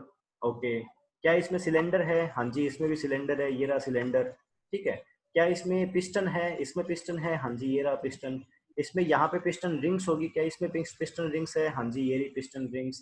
उसके बाद में यहाँ पे ये दहन क्षेत्र है यानी कि कंबस्टन चेम्बर है, क्या इसमें है? हाँ जी, इसमें भी है। उसके बाद में इसमें ये आने के लिए, फ्यूल को अंदर आने के लिए वाल लगी हुई है यहाँ पे। ठीक है, आप वॉल को सबसे बेसिक समझ सकते हो, आपकी घरों की जो पानी वाली टंकी होती है उसके अंदर लगी रहती है वाल। ठीक है, आप उसको खोल देते हो तो पानी आ जाता है और बंद कर देते हो तो पानी नहीं आता, यानी कि एक जो सिंपल नल होता है ना, वो भी एक तरीके से वाल भी होता है। ठीक है, तो यहाँ पे एक वॉल लगा हुआ है, यहाँ पे भी एक वॉल लगा हुआ है, ये इनटेक के लिए, तो ये भी इनटेक के लिए ही है, यानी कि ये हवा को या गैस को अंदर डालने के लिए, ये भी हवा को या फ्यूल को अंदर डालने के लिए है। यहाँ पे एक और वाल्व लगी हुई है, यहाँ पे भी एक और वाल्व लगी, सॉरी ये नहीं, यहाँ पे एक और वाल्व लगी हुई है। इसका काम क्या होगा? इसका काम भी सेम ही होगा। क्या काम होगा? धुएं को बाहर निकालने के लिए। जो फ्यूल जल गया, फ्यूल के जलने से धुआं उत्पन्न होगा, इसमें भी वो सेम काम है। अब डिफरेंस किस चीज का है? डिफरेंस है कि ये तो आपका स्पार्क इग्निशन इंजन था, तो इसके अंदर स्पार्क प्लग लगा होगा। ये स्पार्क प्लग क्या करेगा कि जब बाहर से कार्ब, अब देखो समझ लेना चीज को, यहाँ पे मान लो पेट्रोल टैंक होगा, यहाँ पे मान लो आपके हवा आ रही होगी यहाँ से, ठीक है, एयर। तो अब क्या होगी, यहाँ से हवा आएगी, यहाँ से पेट्रोल टैंक में पेट्रोल आएगा और बीच में यहाँ लग गया कार्बोरेटर। कार्बोरेटर इनको मिक्स करेगा, किस चीज को मिक्स करेगा? हवा और पेट्रोल को मिक्स करेगा और इनके मिक्सचर को आगे भेज देगा सिलेंडर में। ओके। अब एक और कंसेप्ट बता देता हूँ। आप सर्दियों में कई बार बाइक स्टार्ट नहीं होती है, आप क्या करते हो? चौक लगा लेते हो। चौक की सहायता से होता क्या है? चौक की सहायता से होता है कि आप कार्बोरेटर का ही पार्ट है एक तरीके से देखा जाए। चौक चोक क्या काम करेगा, चोक एयर सप्लाई को कम कर देता है। किसको कम कर देता है, हवा की सप्लाई को कम कर देता है, पेट्रोल की मात्रा को बढ़ा देता है। क्लियर ना, पेट्रोल की मात्रा को बढ़ा देगा, हवा की मात्रा को कम कर देगा, जिसके कारण आपके सिलेंडर के अंदर पेट्रोल ज्यादा मात्रा में जाएगा। ज्यादा मात्रा में पेट्रोल जाएगा तो पेट्रोल तो भाई साहब बहुत ही हाई बर्निंग टाइप का लिक्विड फ्यूल रहता है, वो तो बस वेट ही करता रहता है कि कब उसको चिंगारी मिले। तो ज्यादा मात्रा में पेट्रोल जाएगा तो आपका सिलेंडर जो इंजन है वो स्टार्ट हो जाएगा। एक बार इंजन स्टार्ट हो जाता है बाद में दिक्कतें नहीं आती, फिर आप चौक हटा के मजे से चलाते हो, फिर ज्यादा हवा और कम पेट्रोल आप फ्यूल में डालते हो ताकि आपको ज्यादा एवरेज मिल सके। ओके, तो यहाँ से फ्यूल अंदर जाएगा, जब फ्यूल अंदर जाएगा उस टाइम ये वाल्व खोल दी जाएगी। ये वाल्व खोलने के बाद में फ्यूल यहाँ पहुंच जाएगा, यानी यहाँ जो पहुंचा वो क्या था, एयर प्लस फ्यूल, यानी कि पेट्रोल और हवा का मिश्रण पहुंचा। फिर चिंगारी की सहायता से फ्यूल को जला दिया जाएगा। जैसे ही फ्यूल जलेगा तो फ्यूल के जलने के बाद में कुछ होगा, वो क्या होगा उसके बारे में बाद में बात करेंगे, अभी हमारे टॉपिक नहीं है वो। कुछ होगा और कुछ होने के बाद में धुआं तो पक्का ही पक्का होगा। धुआं होगा तो बाद में ये वाली वाल्व खुल जाएगी। अब ऑब्वियस है, यहाँ पे कुछ चीजों को मैं फिर से समझा रहा हूँ, समझना। पेट्रोल और एयर को कार्बोरेटर ने मिक्स करके यहाँ भेज दिया, भेजा जब उस टाइम ये वाल्व खुल गई और पेट्रोल और फ्यूल यहाँ पे आ गया, और यहाँ पे आने के बाद में ये वाल्व फिर से बंद हो गई। उसके बाद में क्या हुआ, ये वाले उसके बाद में यहाँ पे स्पार्क प्लग ने अपना काम किया, चिंगारी उत्पन्न करी और धमाका हुआ, आग लग गई। आग लगने के बाद में क्या हुआ, धुआं हुआ। इस टाइम ये वाली तो अभी भी बंद है, और जिस टाइम धमाका हुआ स्पार्क प्लग काम कर रहा था उस टाइम ये भी बंद थी। लेकिन बाद में जब धुआं हुआ उस टाइम ये वाली खुल गई और ये वाली बंद रही और यहाँ से धुआं बाहर निकल गया। ठीक है, उसके बाद में फिर से नया आया, ये खुला, धमाका हुआ, यहाँ से बाहर निकला। इस तरीके से काम होता रहेगा। जो यहाँ पे जो आग जल रहा है, जो ब्लास्ट हो रहा है, यहाँ पे फ्यूल जलने से जो ब्लास्ट हो रहा है, जो धमाका हो रहा है, उसके कारण ही सारा का सारा सिस्टम रहता है। उसके कारण ही पिस्टन ऊपर नीचे मूवमेंट करता है। पिस्टन ऊपर नीचे मूवमेंट करता है तो क्रैंक शाफ्ट रोटेटिंग मूवमेंट करती है, क्रैंक शाफ्ट आगे फ्लाई व्हील को पावर देती है, फ्लाई व्हील आगे क्लच प्लेट की सहायता से ट्रांसमिशन यूनिट यानी गियर बॉक्स को पावर देता है, जो फाइनली व्हील्स को पावर प्रोवाइड करवाते हैं। तो ये आपका एक सिंपल कंसेप्ट हो गया किस चीज का, आपके स्पार्क इग्निशन इंजन का। अब स्पार्क इग्निशन इंजन ही क्या होता है, पेट्रोल इंजन, या फिर इसे कार्बोरेटर इंजन भी हम बोल सकते हैं। उसके बाद में बात करते हैं हम डीजल इंजन के बारे में। तो डीजल इंजन स्पार्क से, डीजल जो होता है उसका नेचर ऐसा रहता है कि वो सिंपली स्पार्क से नहीं जलता। तो उसके लिए हम क्या करते हैं, फ्यूल इंजेक्टर को प्लांट कर देते हैं। ये आप भूल जाओ एक बार क्या होता है, glow plug starting aid wait हटाओ इनको, केवल फ्यूल इंजेक्टर को ध्यान में रखो। क्या काम करेगा, अब ये किस तरीके से काम करेगा उन चीजों को समझते हैं। होगा क्या, अब कार्बोरेटर इसमें होगा नहीं। अब मेरे ना इन चीजों को बिल्कुल अच्छे से समझ लेना, क्योंकि डीजल इंजन के मैकेनिज्म में थोड़ा सा डिफरेंस रहता है। क्योंकि जैसे ही आप पेट्रोल और डीजल को समझ लेते हो फिर हम 4 स्ट्रोक और 2 स्ट्रोक पे पहुंचते हैं। ठीक है, समझना इन चीजों को। होगा क्या, बाहर से क्या अंदर आया जाएगा, पेट्रोल इंजन में हवा और फ्यूल दोनों का मिश्रण आ रहा था, यहाँ पे केवल और केवल हवा अंदर आएगी। क्लियर, हवा को जब अंदर आएगी उस टाइम ये वाली वाल्व खोल दी जाएगी और हवा अंदर पहुंच जाएगी यहाँ पे। अब क्या होगा, पिस्टन ऊपर की तरफ आएगा। अब कैसे आएगा, उसके चक्कर में नहीं पड़ना। क्यों आएगा पिस्टन ऊपर, हमें नहीं पड़ना उसके चक्कर में, बस आएगा। ठीक है, सारी चीजें एक बार में समझोगे तो कंफ्यूज हो जाओगे, बस पिस्टन ऊपर आएगा। तो पिस्टन ऊपर आएगा तो वही चीज है कि पहले तो मान लो पिस्टन नीचे था पूरा का पूरा, ठीक है, फिर इसके अंदर इतनी सारी हवा भर गई और फिर पिस्टन ऊपर आ रहा है। तो वही चीज जो मैंने बताई आपको, वही चीज है कि पहले कमरा इतना बड़ा था, उसके अंदर हमने इस साइज की हवा डाल दी, फिर क्या हुआ, हमने कमरे को छोटा कर दिया। यानी पिस्टन जब ऊपर की तरफ आ रहा है तो क्या हो गया, हवा कंप्रेस हो रही है, संपीड़ित हो रही है। वही चीज है, उस पर टेम्परेचर बढ़ेगा। यहाँ का टेम्परेचर 700 डिग्री से लेकर के 900 डिग्री सेंटीग्रेड तक हो जाएगा। एक आइडिया दे सकता हूँ, गर्मियों में जो अपने यहाँ मैक्सिमम टेम्परेचर जाता है वो 50 डिग्री सेंटीग्रेड होता है। 50 डिग्री सेंटीग्रेड में हमें यूं लगता है कि हम मरने वाले हैं। तो सोच के देखो 900 डिग्री सेंटीग्रेड कितना टेम्परेचर होगा, ह्यूमन पूरा का पूरा पिघल जाएगा मेरे ख्याल से इतने टेम्परेचर में। इतना हाई टेम्परेचर यहाँ पे हो रखा होगा। और अब ये फ्यूल इंजेक्टर जो करेगा वो एक तेज प्रेशर के साथ में डीजल की छोटे छोटे बारीक कणों के रूप में डीजल के अंदर बौछार करेगा। तो यहाँ पे ज्यादा टेम्परेचर होने के कारण क्या होगा, डीजल जल जाएगा। जब डीजल जलेगा उस टाइम ये वाल्व भी बंद होगा और ये वाल्व भी बंद होगा। डीजल के जलने के बाद में फिर से स्मोक यानी कि धुआं उत्पन्न होगा, और धुआं बाहर निकालने के लिए ये वाला वाल्व खुल जाएगा और यहाँ से एग्जॉस्ट से धुआं बाहर निकल जाएगा। फिर से हवा अंदर आएगी, हवा को कंप्रेस किया जाएगा, इंजेक्टर से अंदर डीजल इंजेक्ट किया जाएगा, फिर से डीजल में आग लगेगी। आग लगने से जो होगा, अब मैं आग लगने से हमें फायदा क्या होगा वो नहीं बता रहा मैं आपको, आग लगने से हमें फायदा क्या होगा वो बाद में बात करेंगे। पिस्टन कैसे आग लगने से मूवमेंट करेगा वो बाद में बात करेंगे। आग जलेगी, डीजल जलेगी, धुआं होगा, धुआं यहाँ से बाहर निकल जाएगा। ये एक साइकिल चलता रहता है। फटाफट से मेरे को बता दो क्या बेसिक पेट्रोल इंजन और डीजल इंजन क्या होता है, आपको समझ में आया है नहीं आया, और मैक्सिमम लोग रिप्लाई करना। विनोद को पढ़ाने के लिए मेरे पास उतने लेवल का नॉलेज नहीं है, इसलिए मैं विनोद को नहीं पढ़ा सकता, इसलिए विनोद को तो कुछ कुछ ही समझ आएगा। नेक्स्ट देखिए, उसके बाद में क्या बोला गया, classification of heat engine based on working cycle. अब आपने क्लासिफिकेशन बाकी चीजों के आधार पर पढ़ लिया, ये आपका एक इम्पोर्टेंट पार्ट है कि वर्किंग साइकिल के आधार पे यानी कार्य चक्र के आधार पे डीजल इंजन का क्लासिफिकेशन करना। ठीक है, अब कार्य चक्र क्या होगा, वर्किंग साइकिल क्या होगा, उसके बारे में बात करते हैं। यहाँ पे फिर से इंजन दो टाइप का हो गया। देखो, इंजन के जितने भी टाइप का क्लासिफिकेशन था, जैसे कि वो एक्सटर्नल कंबस्टन इंजन हो गया, इंटरनल कंबस्टन इंजन हो गया, या फिर आपके स्पार्क प्लग वाला इंजन हो गया, कंप्रेशन वाला इंजन हो गया, 4 स्ट्रोक 2 स्ट्रोक हो गया, एयर कूल्ड इंजन हो गया, वाटर कूल्ड इंजन हो गया, मल्टी सिलेंडर इंजन हो गया, सिंगल सिलेंडर इंजन हो गया, हॉरिजॉन्टल सिलेंडर इंजन हो गया, वर्टिकल सिलेंडर इंजन हो गया। ज्यादा बोल दिए क्या? चलो, ये जितने भी टाइप के आपके, कितने भी आलतू फालतू टाइप के आप क्लासिफिकेशन बना लो इंजन के, आपके काम के मेजरली जो आपको थोड़े से ढंग से समझने पड़ेंगे वो दो ही है। एक तो आपके पेट्रोल इंजन और डीजल इंजन, और दूसरा आपके 4 स्ट्रोक इंजन और 2 स्ट्रोक इंजन। बस, उसके अलावा कुछ भी नहीं है। पेट्रोल और डीजल आपको मोटा मोटा समझ में आ चुका है। जो पिस्टन कैसे ऊपर नीचे होगा, केवल वो चीज समझ में आपको नहीं आई। तो पिस्टन कैसे ऊपर नीचे होगा वो चीज समझना बहुत आसान है, वो चीज हम वर्किंग साइकिल के अंदर आराम से समझ लेंगे।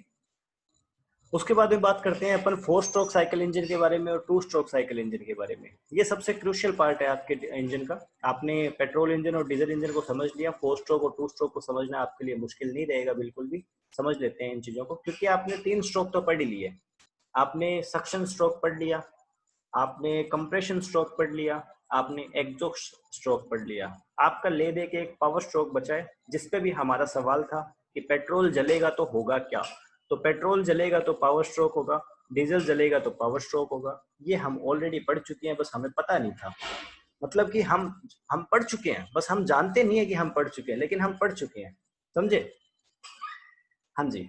देखिए, 4 स्ट्रोक साइकिल इंजन, अब यहाँ पे दो बातें होंगी, उनको आपको कंफ्यूजन फिर से आएगी।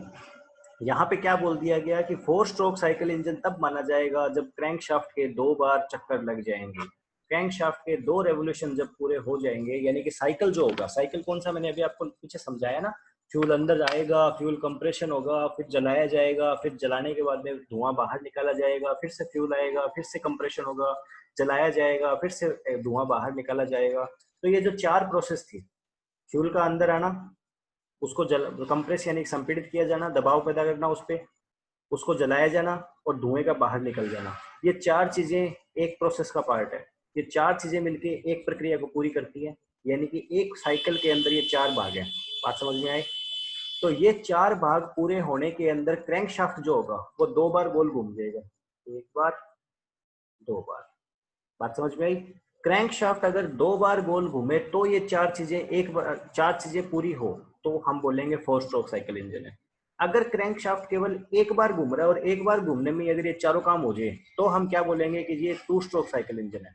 अब ये जो बात मैंने आपको बोल दी वो आधे लोगों को हो सकता है समझ में आए, आधे लोगों को हो सकता है समझ में ना आए, लेकिन जब हम पढ़ लेंगे उस टाइम ऑलमोस्ट सारे लोगों को समझ में आ जाएगी। या फिर जिसके अंदर 4 स्ट्रोक हो उसको 4 स्ट्रोक इंजन बोलते हैं, और जिसके अंदर 2 स्ट्रोक हो उसको 2 स्ट्रोक साइकिल इंजन बोलते हैं। लेकिन अगर आपने ये डेफिनेशन एग्जाम में लिख दी तो एग्जामिनर ने मार्क्स नहीं देने कि भैया आपने तो क्वेश्चन का क्वेश्चन लिख दिया, क्वेश्चन से ही आंसर लिख दिया। आपको पूरा लिखना पड़ेगा कि 2 स्ट्रोक साइकिल इंजन उसे कहते हैं जब क्रैंक शाफ्ट के एक रेवोल्यूशन में साइकिल पूरा हो जाए इंजन का, उसे बोलते हैं 2 स्ट्रोक साइकिल इंजन। और क्रैंक शाफ्ट के 2 रेवोल्यूशन यानी 2 चक्कर से एक बार साइकिल पूरा होते हैं, उसे बोलते हैं 4 स्ट्रोक साइकिल इंजन। यानी इनके बटा में 2 लगा देना है, 2/2, 2, 2/2, 1। यानी ये जो बटा में 2 लगाने से जो आएगा वो क्रैंक शाफ्ट का रेवोल्यूशन होगा, ध्यान रखना।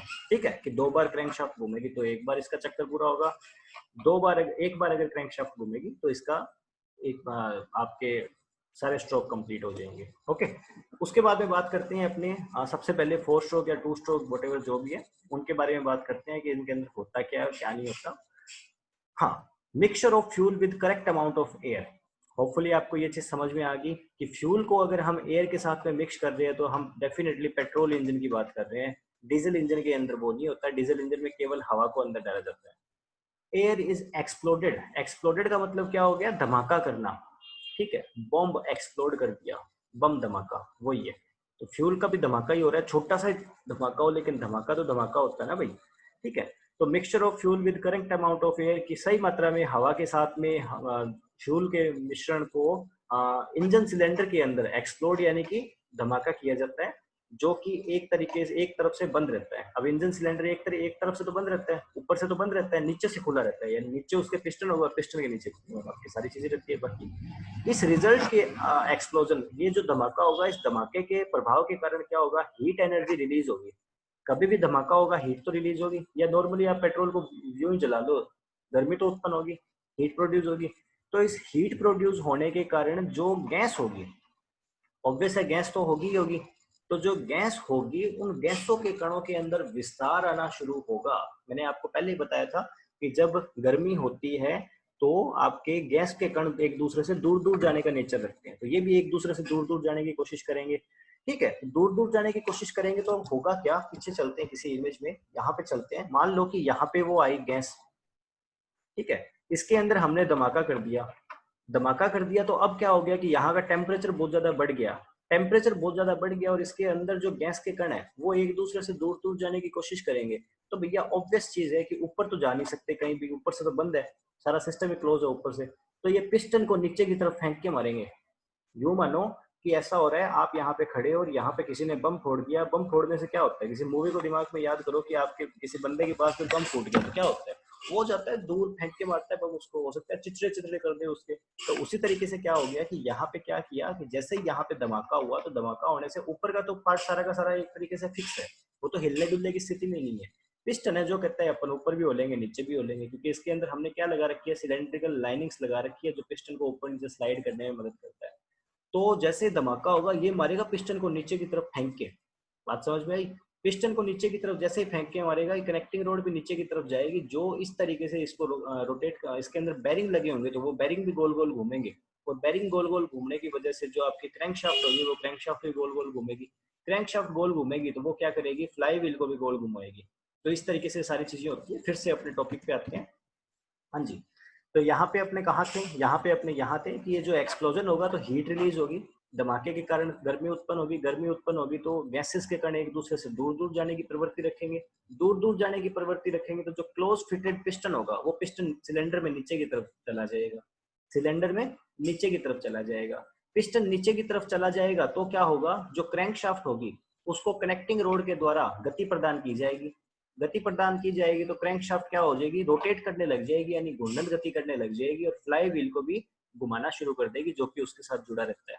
ओके, बाद में बात करते हैं अपने कि power is taken from the rotating crankshaft to do the mechanical work, कि ये जो फ्लाई व्हील एक तरीके से क्रैंकशाफ्ट के जो पास जो ताकत आई है गोल घूमने वाली, वही पावर किसके पास आई है, फ्लाई व्हील के पास आई है। तो मैं दोनों को बोलूंगा बात वही सेम होगी।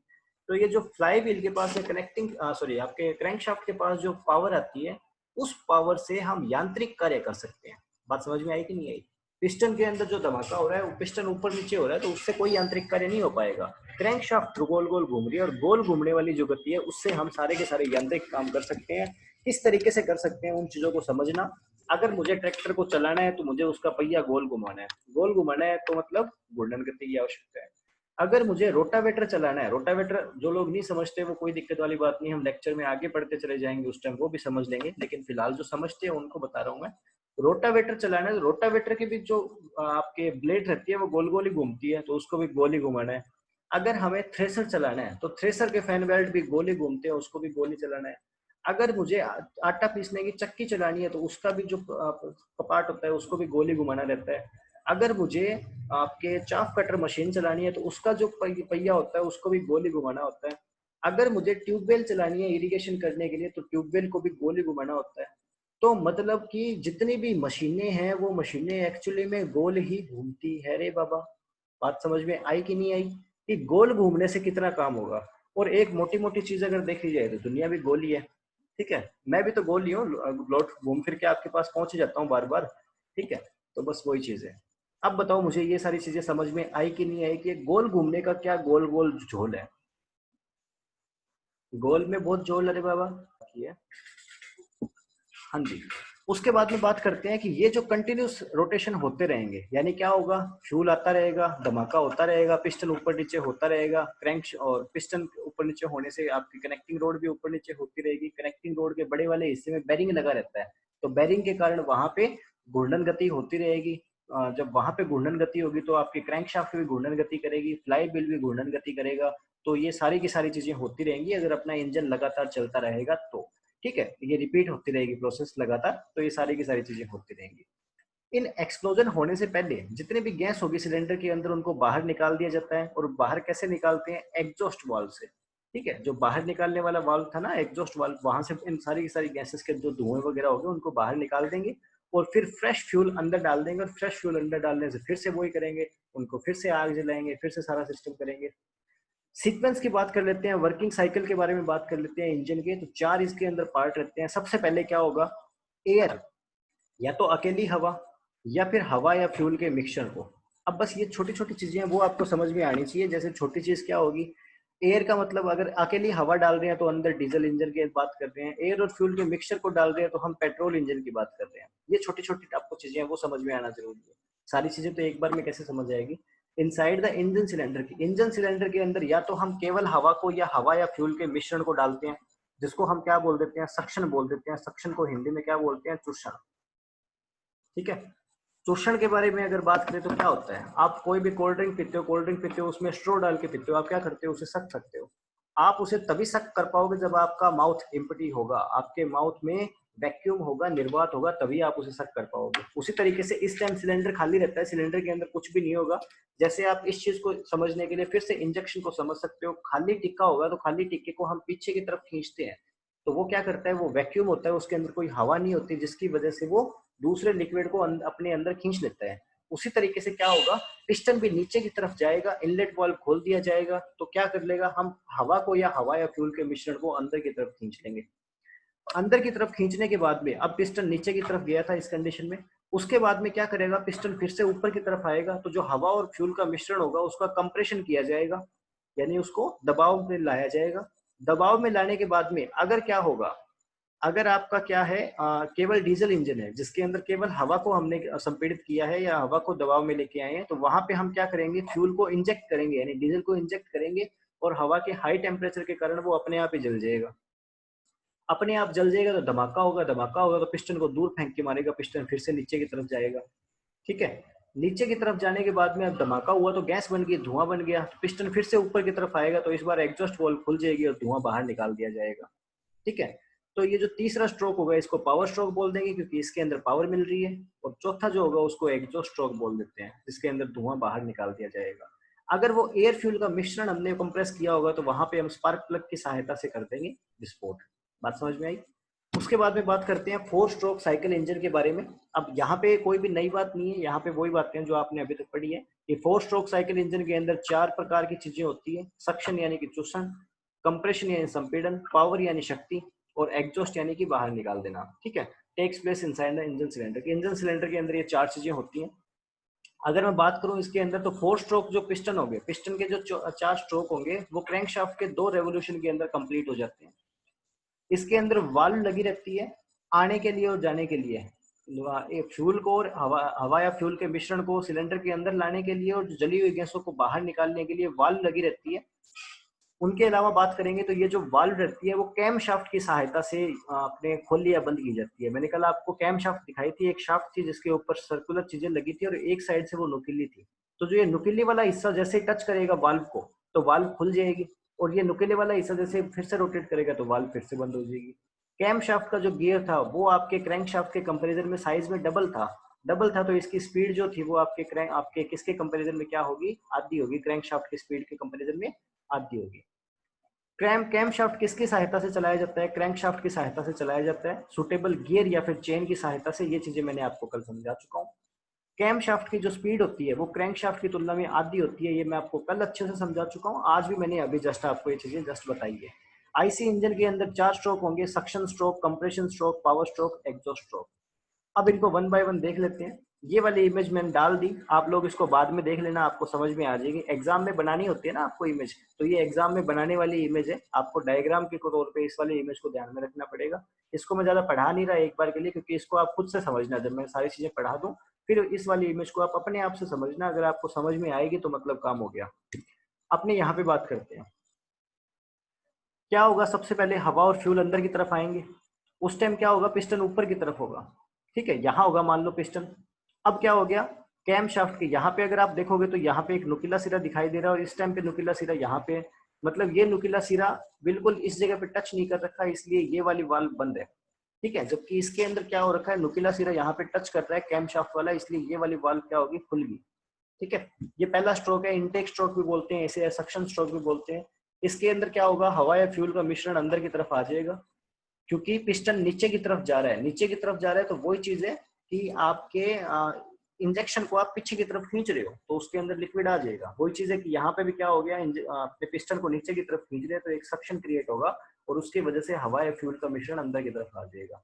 ये जब नीचे की तरफ जाएगा तो ऑब्वियस है कनेक्टिंग रोड में मूवमेंट करेगी। कनेक्टिंग रोड में यहाँ पे बेरिंग लगा हुआ है, तो बेरिंग लगने के कारण बेरिंग भी गोल गोल घूमेगा, बेरिंग गोल गोल घूमेगा तो उसके साथ में आपका ये क्रैंक शाफ्ट भी गोल गोल घूमेगा, ठीक है। केवल इतना ही घूम पाएगा इस वाली कंडीशन में।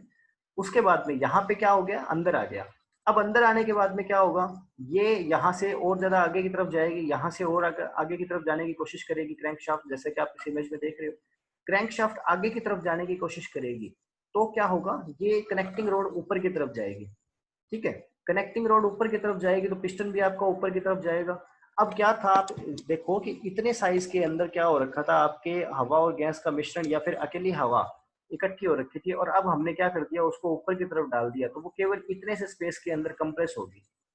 इतने स्पेस के अंदर कंप्रेस होने के बाद में क्या हमने इसको क्या बोल दिया, कंप्रेशन स्ट्रोक बोल दिया। जब पिस्टन ऊपर की तरफ किया उसने हवा को कंप्रेस कर दिया। उसके बाद में क्या हुआ तीसरी इमेज में कि यहाँ पे जो स्पार्क प्लग, अब इसको मैं ना तो स्पार्क प्लग बोल रहा हूँ ना ही इंजेक्टर बोल रहा, क्योंकि ये दोनों में से कोई भी हो सकता है, इसे हमने क्लासिफाई नहीं किया अभी तक। डीजल इंजन होगा तो इंजेक्टर होगा, पेट्रोल इंजन होगा तो स्पार्क प्लग होगा। यहाँ से क्या होगा, मान लेते हैं अभी इमेजिन कर लेते हैं कि यहाँ पे स्पार्क प्लग है। स्पार्क प्लग ने क्या किया, चिंगारी उत्पन्न करी, चिंगारी उत्पन्न करते ही यहाँ जो फ्यूल था उसके अंदर धमाका हुआ। फ्यूल के धमाका होते ही पिस्टन नीचे की तरफ जाएगा, इस धमाके के कारण, इस धमाके के कारण पिस्टन नीचे की तरफ जाएगा, जोर से जाएगा, ठीक है। जोर से जाएगा तो क्या कर दिया जाएगा, इसको और ज्यादा क्रैंक शाफ्ट को मूवमेंट करवाएगा, नीचे की तरफ जा रहा है। अब फिर से जब लौट के ऊपर की तरफ आएगा तो जो जली हुई गैसेस थी, अब इस वाली कंडीशन में बाहर वाली वॉल्व खुल जाएगी और जली हुई गैसेस साइलेंसर की सहायता से बाहर एनवायरनमेंट में फेंक दी जाएगी।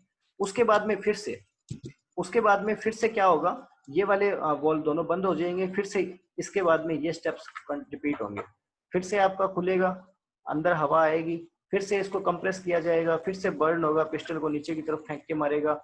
इन दोनों कंडीशन में, कंप्रेशन स्ट्रोक में और पावर स्ट्रोक में, आपके हमेशा वाल्व्स बंद रहेंगे। बाकी कंडीशन में आपके फर्स्ट कंडीशन में पहला वाल्व खुला रहेगा और लास्ट कंडीशन में दूसरा वाल्व खुला रहेगा। यहाँ पे मुझे प्लीज बता दो कि थोड़ा थोड़ा समझ में आ रहा है कि नहीं आ रहा। बाकी तो हमें देखो इन सारे स्ट्रोक को पूरा डिटेल में पढ़ना बाकी है अभी, ठीक है, लेकिन फिर भी मेरे को एक आइडिया दे दो कि समझ में आया कि नहीं आया। हाँ, तो बात करते हैं सक्शन स्ट्रोक के बारे में। 4 स्ट्रोक होते हैं 4 स्ट्रोक इंजन के अंदर। पहला होता है सक्शन स्ट्रोक, दूसरा होता है कंप्रेशन स्ट्रोक, तीसरा होता है पावर स्ट्रोक और चौथा होता है एग्जॉस्ट स्ट्रोक। अब इन सारे के सारे स्ट्रोक को एक एक करके पढ़ लेते हैं, क्योंकि ये जो क्वेश्चन है ना वो 15 नंबर का क्वेश्चन है, ध्यान रखना, ठीक है। ये इसकी रियलिटी में इतने पोटेंशियल है कि 15 नंबर में पूछा जाए तो आपसे सारे के सारे स्ट्रोक पूछे जाएंगे। तो सबसे पहले बात करते हैं सक्शन स्ट्रोक के बारे में। सक्शन स्ट्रोक के अंदर हो क्या रहा था, अब मैं ज्यादा ना, देखो मेरी बात सुनो, मैं बहुत ज्यादा इमेज के चक्कर में नहीं पढ़ूंगा, मैं आपको बस थोड़ा थोड़ा बता दूंगा इनके बारे में और उसके बाद में आपको वीडियो दिखाऊंगा। वीडियो की सहायता से एकदम अच्छे से सारी चीजों को क्रिस्टल क्लियर समझ लोगे। वीडियो में आपको क्या क्या चीजें सीखने को मिलेगी, कल जो आपने पढ़ा वो सारा का सारा एक ही पार्ट में, उसके अलावा 4 स्ट्रोक इंजन का मैकेनिज्म क्या रहता है वो सारा का सारा एक ही पार्ट में। इतनी चीजें आपकी 4 मिनट की वीडियो में क्लियर हो जाएंगी, ठीक है। तो वहां पे आपको एकदम चीजें क्रिस्टल क्लियर हो जाएगी, इसलिए ये वाली जो इमेज है उनको मैं इतना पढ़ाऊंगा नहीं। अगर मुझे कहीं रेफरेंस लेना पड़ा तो मैं इनको बता दूंगा, अदरवाइज आप लोग इन्हें अपने आप समझ लेना। आप लोगों के लिए दिए मैंने ये इमेज की, अगर बाई चांस से 15 नंबर के क्वेश्चन में आता है तो आप अलग अलग स्ट्रोक की इमेजेस को किस तरीके से शो करोगे, आपके लिए ये ओके। क्या बोला गया, during suction stroke, suction stroke के दौरान क्या होगा, inlet valves are open, inlet valve खुल जाएंगी, हमें पता है ये चीज। कैम शाफ्ट घूम के आएगी, कैम शाफ्ट ऊपर से इसको टक करेगी तो इनलेट वॉल्व खुल गई और पिस्टन नीचे की तरफ जाएगा। हमने ये चीज भी समझ ली, जैसे इंजेक्शन को पीछे की तरफ खींचते हैं वैसे पिस्टन भी पीछे की तरफ जाएगा, तो ही ऑब्वियस है वो हवा को अंदर खींच पाएगा। ओनली एयर, अगर अकेली हवा होगी तो वो डीजल इंजन होगा और अगर हवा और फ्यूल का मिश्रण होगा तो वो पेट्रोल इंजन होगा। आर ड्रोन इनसाइड द, यहाँ पे और लिखा गया है, और का मतलब क्या होता है, अथवा, कि इन दोनों में से कोई एक चीज अंदर डाली जाएगी। अब हमें पता नहीं कि भाई साहब 4 स्ट्रोक डीजल इंजन है कि 4 स्ट्रोक पेट्रोल इंजन है, क्योंकि दोनों टाइप के आते हैं। उसके बाद में बात करते हैं exhaust valve remain in closed, कि जो एग्जॉस्ट वाल्व होगी वो इस टाइम बंद रहेगी। यहाँ पे आप इमेज में देख भी सकते हो, साफ साफ लिखी गया है कि इनलेट वो ओपन रहेगी, एग्जॉस्ट वाल्व क्लोज रहेगी। फ्यूल और एयर का मिश्रण अंदर डाल दिया। अब जैसे इसने फ्यूल एयर मिश्रण बोल दिया तो यहाँ पे आप समझ जाना कि पेट्रोल इंजन है और यहाँ पे स्पार्क प्लग लगा होगा ऊपर, ठीक है। और बाकी एक टॉप डेड सेंटर क्या होगा, बॉटम डेड सेंटर क्या होगा, वो मैं एक बार आपको नहीं समझा रहा, वो कल के लेक्चर में आप समझोगे। वैसे समझ तो आज भी सकते हो, लेकिन मैं आपको आज समझा नहीं रहा, कल ही बताऊंगा मैं, ठीक है। एग्जॉस्ट वाल्व इस टाइम बंद रहेंगी और क्या होगा कि सिलेंडर के अंदर जो प्रेशर रहेगा वो एटमॉस्फेरिक प्रेशर से कम रहेगा इस टाइम, ठीक है ना। वातावरण में जो दबाव रहता है उस दबाव के कंपैरिजन में अभी सिलेंडर के अंदर दबाव कम रहेगा। लेकिन अगले स्टेप के अंदर हम क्या करेंगे, कंप्रेशन स्ट्रोक के अंदर दोनों तो बाल हमने बंद कर दी और दोनों वाल्व बंद करने के बाद में पिस्टन को ऊपर की तरफ धकेल रहे हैं।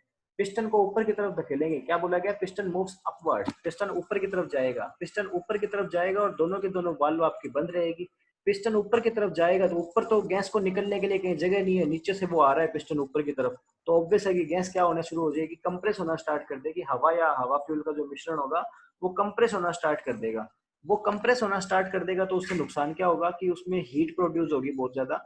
अगर केवल हवा कंप्रेस होगी, अब यहाँ पे समझना है इस चीज को कि if only air is compressed, यानी कि यदि केवल हवा कंप्रेस या संपीड़ित होती है तो उस कंडीशन में क्या होगा, डीजल इंजन होगा वो, ठीक है। तो डीजल इंजेक्ट कर दिया जाएगा एक सिरे से कंप्रेशन स्ट्रोक के अंदर, किसकी सहायता से, आपके इंजेक्टर की सहायता से, ठीक है। जब ये केवल हवा कंप्रेस हो जाएगी पूरी तो उस टाइम क्या कर देंगे, हम डीजल को इंजेक्ट कर देंगे इंजेक्टर की सहायता से हाई प्रेशर पे। कितने हाई प्रेशर पे, तकरीबन 200 किलोग्राम पर सेंटीमीटर स्क्वायर के हाई प्रेशर से। वो भी आगे आ जाएगा, सारी चीजें छोड़ेंगे कुछ भी नहीं, लेकिन हाई प्रेशर से, बहुत ही ज्यादा प्रेशर से, बहुत ही ज्यादा दबाव लगा के अंदर डाल देंगे उसके क्या, डीजल, छोटे छोटे बारीक कणों के रूप में। ये तो होगी अगर डीजल इंजन हो तो क्या होगा। अब बात करते हैं अगर पेट्रोल इंजन हुआ तो क्या होगा। अगर पेट्रोल इंजन हुआ उस कंडीशन में हवा और एयर दोनों, हवा और फ्यूल दोनों का मिश्रण अगर हमने अंदर इंसर्ट करवा रखा है तो वो कंप्रेस होगा और कंप्रेस होने के बाद में पेट्रोल इंजन की कंडीशन में हम क्या करेंगे, स्पार्क प्लग की सहायता से उसमें आग जला देंगे। बात समझ में आई ना। अब आग जल गई, अब यहां तक तो हमने क्या था, देख समझना इस चीज को, आग जला दी, जलाने तक तो वो था कंप्रेशन स्ट्रोक। अब जलाने के बाद में 1 सेकंड, आग के जलने के 0.01 सेकंड के बाद में जो धमाका हुआ, उस धमाके के अंदर वो कंप्रेशन स्ट्रोक नहीं बचा, अब वो बच गया पावर स्ट्रोक। पावर स्ट्रोक में देखो यहाँ पे आपको बड़ा अच्छा सा धमाका दिखा रखा है। तो जैसे ही यहाँ पे धमाका हुआ, धमाका होते ही उसने मारा पिस्टन को फेंक के नीचे की तरफ, ठीक है। पिस्टन ने क्या मारा, नीचे की तरफ फेंक के मारा, जो हमारा फ्यूल था वो बर्न हो गया, यानी जल गया, और जलने के कारण उसने गैसेस प्रोड्यूस कर ली। जो आप कहते हो ना, कार्बन डाइऑक्साइड निकलती है या और कोई सल्फर गैस निकलती है, नाइट्रोजन गैस निकलती है एग्जॉस्ट से, वो सारी की सारी गैसेस प्रोड्यूस कर ली उसने, ठीक है। पढ़ते हैं इसके बारे में। आफ्टर इग्निशन ऑफ फ्यूल, कि जैसे फ्यूल जल गया तो tremendous amount of heat is generated. Tremendous का मतलब क्या होता है, घनघोर मात्रा में, कि बहुत ही घनघोर मात्रा में हीट प्रोड्यूस होगी, बहुत ज्यादा तापमान बढ़ जाएगा और हीट प्रोड्यूस होने के कारण बहुत ज्यादा हाई प्रेशर डेवलप हो जाएगा सिलेंडर के अंदर। हाई प्रेशर होने के कारण वो फेंक के मारेगा पिस्टन को नीचे की तरफ। देखो नीचे लिखा भी गया है विच पुशेस, पुशेस का मतलब क्या होता है, धक्का देना, ठीक है। मूव वर्ड यहाँ पे यूज नहीं किया है, यहाँ पे ये पुश, कि फेंक के मारा दूर, ठीक है। अब फेंक के कहा मारा, नीचे की तरफ फेंक के मारा, ठीक है। क्योंकि अभी मैं आपको अगले स्टेप में बताऊंगा ये सारी चीजें, समझना। यहाँ पे मैं क्यों बोल रहा हूँ पुशेस पे जवाब क्यों दे रहा हूँ मैं, ये क्यों बोल रहा हूँ फेंक के मारा, उसका कारण है, वो बेफिजूल नहीं बोल रहा, आगे आपको समझ में आएगा। तो ये जो पिस्टन नीचे की तरफ मूवमेंट करेगा इस वाले स्ट्रोक में, उसको बोलते हैं पावर स्ट्रोक, ठीक है। पावर का मतलब शक्ति होता है और शक्ति से तो यहीं पे फेंक के मारा है। उसके बाद में बात करते हैं the connecting road transmits the power. अब कनेक्टिंग रोड पिस्टन से क्या जुड़ा रहेगा, कनेक्टिंग रोड जुड़ा रहेगा, और ये जो पावर होगी इस पावर को कनेक्टिंग रोड, जो फेंक के मारा है इसमें पिस्टन को, इस पावर को कनेक्टिंग रोड ट्रांसफर कर देगा आपके क्रैंक शाफ्ट में, और क्रैंक शाफ्ट बेरिंग लगे होने के कारण गोल गोल घूमना स्टार्ट कर देगी, ठीक है। मैकेनिकल काम अब काम में ले लिया जाएगा। ये मैकेनिकल काम में इस क्रैंकशाफ्ट की रोटेटरी मोशन को कैसे काम में लेते हैं वो चीज मैं आपको बता चुका हूँ। थ्रेसर आपका फैन बेल्ट की सहायता से गोल घूमता है, रिपर आपकी गोल घूमती है फैन बेल्ट की सहायता से, पीटीओ से कनेक्टेड रहती है वो भी। उसके अलावा आपके जितने भी चीजें, आप एग्रीकल्चर के अंदर कोई भी चीज देख लेना, अगर वो पीटीओ की सहायता से, ट्रैक्टर की सहायता से, किसी इंजन की सहायता से चल रही है तो वो रोटेटरी मोशन के कारण ही चल रही होगी। आपको दिखाई नहीं दे रहा होगा लेकिन वो चल रही होगी रोटेटरी मोशन के कारण, ठीक है। इस कंडीशन के अंदर पावर स्ट्रोक के अंदर दोनों के दोनों वाल्व आपकी क्या रहती है, बंद रहती है। नेक्स्ट बात करते हैं फाइनली एग्जॉस्ट स्ट्रोक के बारे में। एग्जॉस्ट स्ट्रोक के अंदर इनटेक वाल्व क्लोज रहती है, एग्जॉस्ट वाल्व आपकी खुल जाती है, पिस्टन नीचे से ऊपर की तरफ आएगा, जो बर्न गैसेज होगी आपकी ईंधन के जलने से जो क्या होगी आपकी जो गैसें प्रोड्यूस होगी उन गैसों को बाहर निकाल दिया जाएगा इंजन सिलेंडर से। इंजन सिलेंडर से गैसों को बाहर निकाल दिया तो इंजन सिलेंडर फिर से क्या क्या हो गया, एम्प्टी हो गया। इंजन सिलेंडर जैसे ही एम्प्टी हो गया तो एम्प्टी होने का मतलब क्या होता है, निर्वात कौन सी जगह होती है, निर्वात या वैक्यूम वो जगह होती है जहां पे कोई भी गैस ना हो। जहां पे कोई भी गैस ना हो उस जगह को बोलते हैं निर्वात या फिर वैक्यूम। क्लियर ना। जैसे ही वैक्यूम हो जाएगा और एग्जॉस्ट स्ट्रोक से अगले स्ट्रोक में यानी फिर से सक्शन स्ट्रोक में पिस्टन नीचे की तरफ आएगा, तो वैक्यूम में पिस्टन नीचे की तरफ खींच रहा है तो ऑब्वियस है फिर से वो सक्शन स्ट्रोक मान लिया जाएगा। ठीक है, फिर से बात करते हैं। During this stroke piston moves upward, piston ऊपर की तरफ जाएगा। जो आपकी एग्जॉस्ट वाल्व होगा वो खुल जाएगा और एग्जॉस्ट गैसेस जो होंगी वो एग्जॉस्ट वाल्व खुलने के कारण बाहर की तरफ फेंक दी जाएगी। सारी की सारी जली हुई गैसें बाहर निकल जाएगी इंजन से, और जो सिलेंडर होगा वो फिर से फ्रेश हवा को या फ्रेश आपके एयर और फ्यूल के मिक्सचर को एक्सेप्ट करने के लिए तैयार होगा। स्ट्रोक, इस स्ट्रोक के अंदर इनलेट वाल्व क्लोज रहेगी। अब यहाँ पे एक चीज समझनी है आपको, वो चीज आप समझना जो मोस्ट इंपोर्टेंट है। अब यहाँ पे अब आपको मैं फ्लाई व्हील के बारे में कुछ बात बताऊंगा कि फ्लाई व्हील की इंपॉर्टेंस क्या थी, जो मैं कल मैंने आपको बताई नहीं थी, आज बताऊंगा फ्लाई व्हील की इंपॉर्टेंस क्या है। समझो इस चीज को कि 4 स्ट्रोक थे, suction stroke, compression stroke, power stroke, exhaust stroke. Suction stroke में पिस्टन नीचे जा रहा है, कंप्रेशन में पिस्टन ऊपर आ रहा है, पावर स्ट्रोक में नीचे फेंक के मार रहा है, और आपके एग्जॉस्ट स्ट्रोक में पिस्टन ऊपर आ रहा है। यानी फेंक के तो केवल एक में ही मार रहा है, बाकी 3 में तो पिस्टन अपने आप ही मूवमेंट कर रहा है। समझे कि नहीं समझे इस चीज को। 3 स्ट्रोक में तो पिस्टन को घर से भैया ऊपर नीचे होना पड़ रहा है, अपने आप से ऊपर नीचे होना पड़ रहा है, जबकि पावर स्ट्रोक में फ्यूल के जलने के कारण फ्यूल उसको फेंक के मार रहा है बहुत जोर से। चलो चलते इंजन में तो हमें बात समझ में आ गई, चलते इंजन में तो बात समझ में आ गई कि वो फेंक के इतने जोर से मारेगा कि उसका प्रभाव अगले में रहेगा। तो वो जो उसका प्रभाव रहता है ना, क्रैंकशाफ्ट गोल गोल घूमती है। तो यहाँ पे कल मैंने आपको एक तो फ्लाई व्हील समझाया था, और दूसरा यहाँ पे मैंने आपको बताया था कि वेट बैलेंस करने के लिए लगे रहते हैं काउंटर वेट लगे रहते हैं। तो वो काउंटर वेट के कारण वो जो 3 एक्स्ट्रा स्ट्रोक होते हैं जिन स्ट्रोक के अंदर पावर नहीं होती कोई भी, वो 3 स्ट्रोक एक तो वो काउंटर वेट के कारण लगते हैं, दूसरा फ्लाई व्हील के कारण लगते हैं। फ्लाई व्हील को अब समझो उस पैर वाली मशीन से जिस मशीन के नीचे बड़ा सारा वो चक्का लगा रहता है, ऊपर वो सिलाई मशीन फिटेड रहती है, पैर से उसको चलाते हैं। जब पैर नहीं चलाते उस टाइम भी वो मशीन चल रही होती है। क्यों? क्योंकि उसका बड़ा वाला चक्का अभी भी गति कर रहा है। ठीक है, बड़ा वाला चक्का अभी रोटेरी मोशन में है, वो रोटेरी मोशन में रहेगा तब तक ऊपर वाला चक्का भी चलेगा। तो यहाँ पे फ्लाई व्हील जो होगा वो फ्लाई व्हील घूमता रहता है। ठीक है, जब इंजन में जो पावर स्ट्रोक के अलावा 3 स्ट्रोक जो होते हैं उसके अंदर काउंटर वेट होने के कारण, फ्लाई व्हील के काउंटर वेट होने के कारण फ्लाई व्हील मूवमेंट करने की कोशिश करेगा, और फ्लाई व्हील मूवमेंट करेगा तो ऑब्वियस पिस्टन भी कनेक्टिंग रोड से जुड़ा होने के कारण मूवमेंट करेगा ही करेगा। बात समझ में आई कि नहीं आई? यहाँ पे वही बात बोली गई है कि इन चीज से ये प्रूव होता है कि केवल पावर स्ट्रोक ही एक ऐसा स्ट्रोक होता है जिसके अंदर पावर प्रोड्यूस की जाती है। बाकी तीनों की तीनों जो स्ट्रोक है वो स्ट्रोक क्या होते हैं, अपने आप ही होते हैं। पावर स्ट्रोक में जो पावर प्रोड्यूस होती है उससे जो मोमेंटम गेन होता है, बस जैसे आप कहते हो ना कई बार की रुड़ा दी, आपकी रुड़ बोक रहेगी। हिंदी में बोलूं तो आप किसी ढलान से आप साइकिल वाइकिल चलाते थे, अब इंजन साइकिल होता है नहीं साइकिल में इंजन, साइकिल को आप किसी ढलान पे छोड़ देते वो अपने आप चलने लग जाती थी। तो वही चीज है, वो मोमेंटम बोलते हैं उस चीज को कि एक बार गति आ जाएगी फिर अपने आप गति करती रहेगी। न्यूटन की गति का नियम कहता है कि जब तक आप क्या करते हो, कोई वस्तु अगर गति करती है तो वो उसी मात्रा में गति करने की कोशिश करेगी। तो फ्लाई व्हील गति कर रहा है, वो गति करने की कोशिश करता रहेगा क्योंकि इसने फेंक के मारा है ना, वो तो वो जोर से फेंक के मारा है, जोर से फेंक के मारा है तो एक आधा स्ट्रोक वो अपने आप मेंटेन कर लेगा। ठीक है, बाकी 3 स्ट्रोक उसे एक पावर स्ट्रोक के कारण चलते रहेंगे, साथ साथ अपने व्हील्स भी चलते रहते हैं उसके कारण। तो यहाँ पे ये आपके सारी चीजें कंप्लीट होती है। एक मैं आपको फाइनली इमेज में एक छोटा सा इनका डिस्क्रिप्शन और देकर के आपसे कंफर्मेशन ले लेके वीडियो दिखा के खत्म करता हूँ इस टॉपिक को। 4 स्ट्रोक साइकिल के बारे में बात करते हैं। तो सबसे पहले इनलेट वॉल्व खुल गई, फ्यूल और एयर का मिश्रण अंदर आ गया, पिस्टन नीचे की तरफ चला गया, पिस्टन अब ऊपर की तरफ आया, दोनों वाल्व बंद हो गई, यहाँ पे इनको संपीड़ित यानी कंप्रेस किया गया। उसके बाद में स्पार्क प्लग की सहायता से धमाका करके इसको जलाया गया, तो पिस्टन को मारा नीचे की तरफ फेंक के, पिस्टन को नीचे की तरफ फेंक के मारा। उसके बाद में धुआं हो गया तो पिस्टन ऊपर की तरफ आया, ये वॉल्व बंद होगी, ये वॉल्व खुल गई, धुआं बाहर निकाल दिया गया। इतना केस तो था जी पिस्टन का। अब पिस्टन के नीचे क्या हो रहा है? पिस्टन के नीचे कनेक्टिंग रोड है, कनेक्टिंग रोड आगे जुड़ी हुई है क्रैंकशाफ्ट से, इसके अंदर बेरिंग लगे हुए, बेरिंग लगे होने के कारण ये जो कनेक्टिंग रोड है वो रोटेटरी मोशन करती रहती है यहाँ पे। ठीक है, सॉरी कनेक्टिंग रोड नहीं, ये जो क्रैंक शाफ्ट है वो यहाँ पे रोटेटरी मोशन करती रहती है। ठीक है, अब मेरे को फटाफट से चीजें समझा दो कि आपको यहाँ तक अधिकांश बातें 50 से 60% जो मैंने पढ़ाया है वो आपको समझ में आया या नहीं आया, क्योंकि बाकी 70-80 अपने अगले एक वीडियो में कर देंगे। 100 आप अपने आप से कर लेना बाद में इन वीडियो को दोबारा देख के अपने आप सेल्फ स्टडी करके। हाँ जी, तो यहाँ पे मैं आपको एक चीज क्लियर कर देता हूँ कि डीजल इंजन की वर्किंग हम पढ़ेंगे यहाँ पे। 4 स्ट्रोक डीजल इंजन के बारे में यहाँ पे हम पढ़ेंगे। 4 स्ट्रोक डीजल इंजन का मतलब क्या हो गया कि इसके अंदर 4 स्ट्रोक वाला डीजल इंजन होगा। डीजल इंजन का मतलब केवल हवा अंदर आएगी, इंजेक्टर लगा होगा, स्पार्क प्लग नहीं होगा, बाकी कोई डिफरेंस नहीं है। पेट्रोल इंजन के अंदर क्या हो जाएगा, पेट्रोल इंजन के अंदर इंजेक्टर की जगह क्या लगा हो जाएगा, स्पार्क प्लग लगा हो जाएगा। अंदर केवल हवा की जगह हवा और फ्यूल का मिश्रण अंदर आएगा। स्ट्रोक वाला कंसेप्ट समझने के लिए आपको पेट्रोल और डीजल की कोई दिक्कत वाली बात नहीं है, दोनों के जलने का मैकेनिज्म डिफरेंट है, बाकी स्ट्रोक तो दोनों में सेम ही लगेंगे। ओके, तो देखते हैं सबसे पहले डीजल इंजन के बारे में, 4 स्ट्रोक डीजल इंजन के बारे में।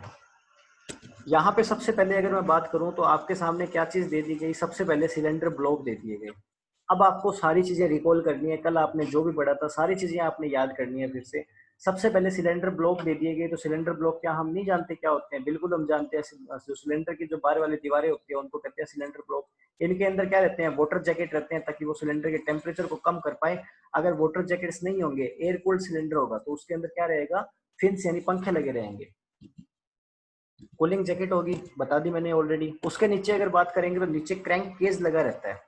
ठीक है, क्रैंक केस के अंदर ल्यूब्रिकेशन ऑयल या फिर इंजन ऑयल रहता है, जिसका काम क्या होता है, जिसका काम जलने का नहीं होता, जिसका काम होता है इंजन को ल्यूब्रिकेशन प्रोवाइड करवाना, यानी फ्रिक्शन को कम करना, घिसावट को कम करना, कल पुर्जे आपस में घिसे ना।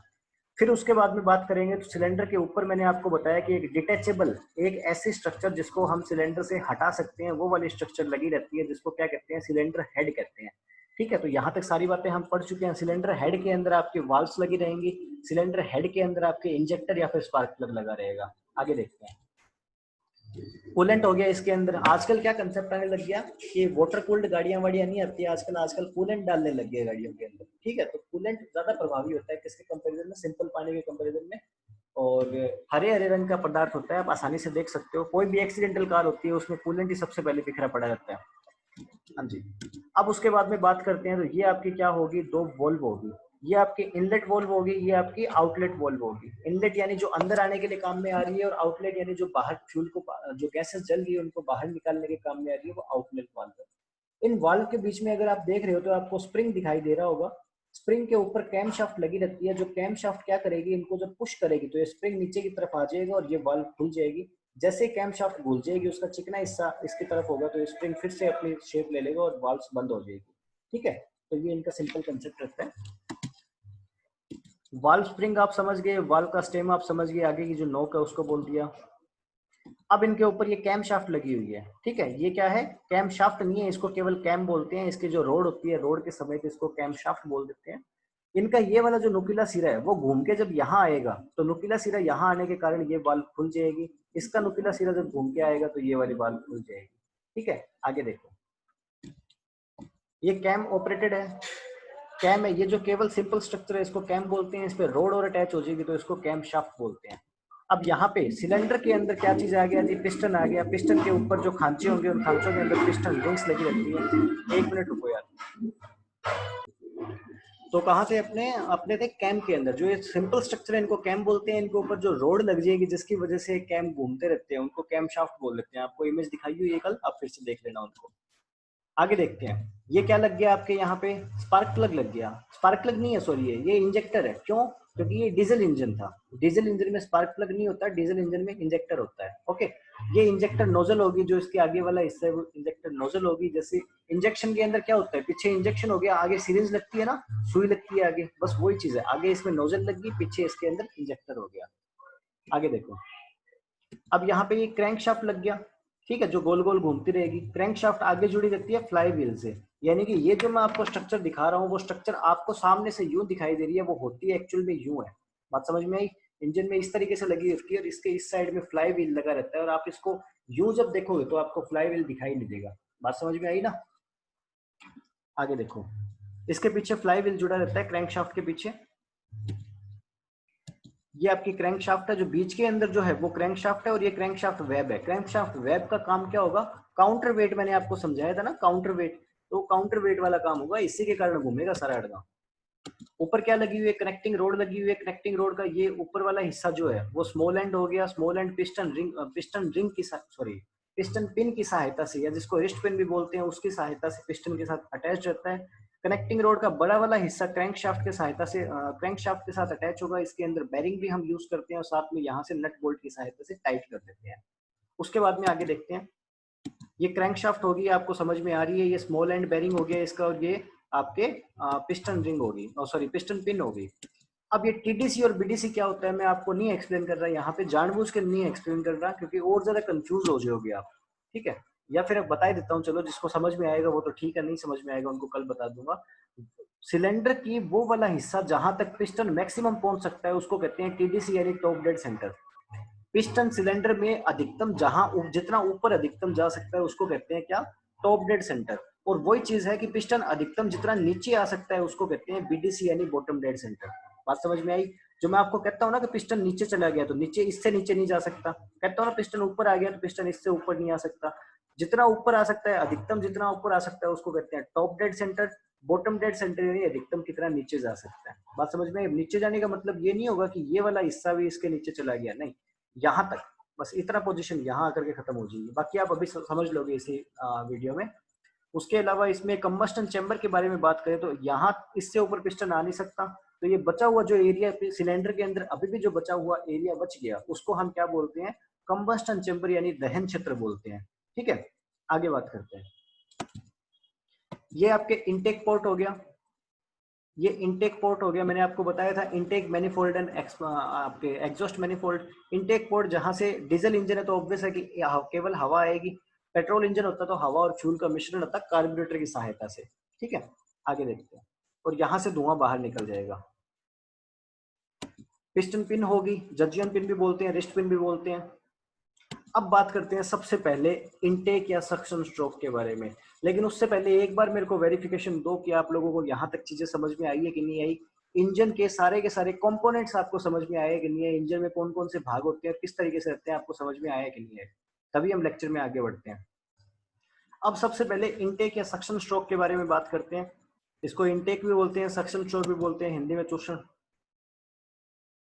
देखो होगा क्या, अब यहाँ पे बिल्कुल एकदम आपके सामने क्रिस्टल क्लियर इमेज है कि यहाँ से ये तो इसका आपका क्या हो गया, इनटेक मैनिफोल्ड हो गया, और ये एग्जॉस्ट मैनिफोल्ड हो गया, ये साइलेंसर वगैरह हो गया आपका। आप जो पार्ट देखते हो वो ये पार्ट रहता है। ठीक है, आप देखो बाइक को अगर गौर से देखोगे तो उसके इंजन से ही साइलेंसर निकल रहा होता है। ठीक है, ये आप बड़ी आसानी से देख सकते हो, चीजें बहुत नॉर्मल चीजें है ये। बाकी आप सारी की सारी चीजें इसमें समझते हो, अच्छे से जानते हो। आगे देखते हैं हुआ क्या। ये टॉप डेड सेंटर है, बॉटम डेड सेंटर है। पिस्टन इससे ऊपर नहीं आ सकता, इससे नीचे नहीं जा सकता। होगा क्या, जब आइडल कंडीशन के अंदर गाड़ी होती है, बाइक होती है, उस टाइम पिस्टन सबसे ऊपर रहता है। जब पहला स्ट्रोक आएगा उस टाइम पिस्टन नीचे की तरफ जाएगा और ये वाल्व खुल जाएगी। पिस्टन नीचे की तरफ जा रहा है, यानी इस टाइम अगर देखा जाए तो सिलेंडर के अंदर केवल इतना स्पेस है। सिलेंडर के अंदर केवल इतना स्पेस है, और उस स्पेस के अंदर कुछ भी नहीं है। कुछ भी नहीं है का मतलब क्या हो गया कि यहाँ पे निर्वात है। ठीक है, यहाँ पे वैक्यूम है।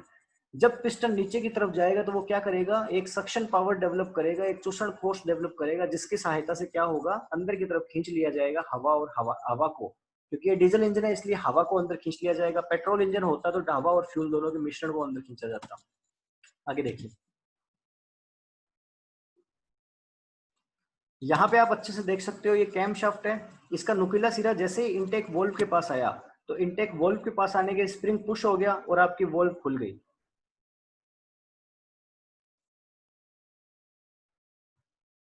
आपकी वॉल्व खुल गई। अब आप समझ सकते हो यहाँ पे वॉल्व कैसे खुली।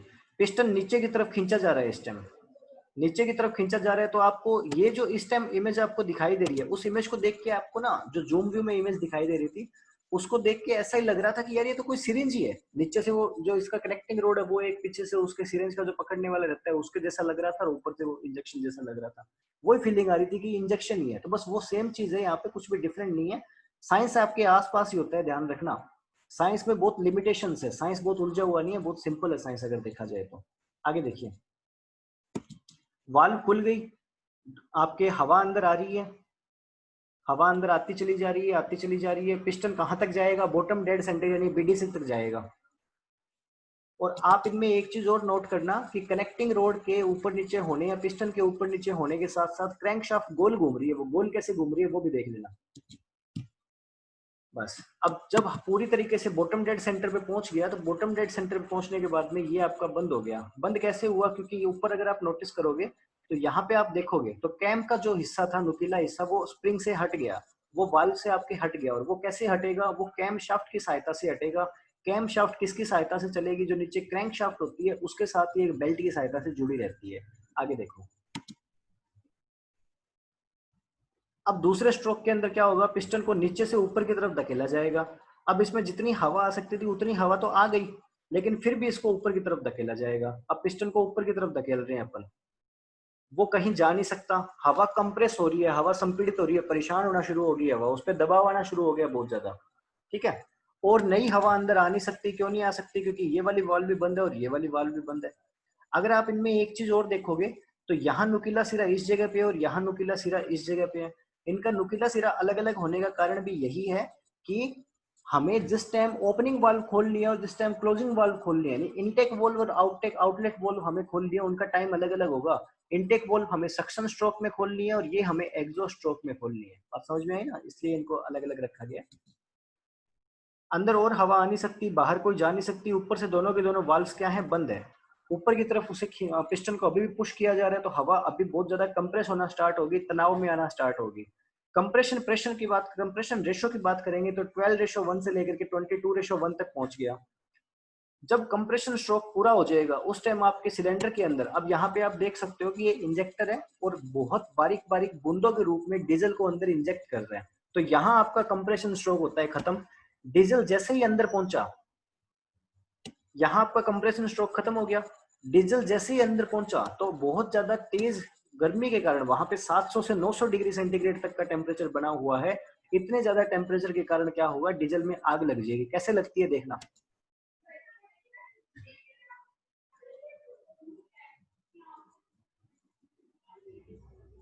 अब ये डीजल के फाइन पार्टिकल्स हैं, हवा बहुत ज्यादा गर्म है, टेम्परेचर बहुत ज्यादा है, और इन कणों के अंदर क्या हो गया?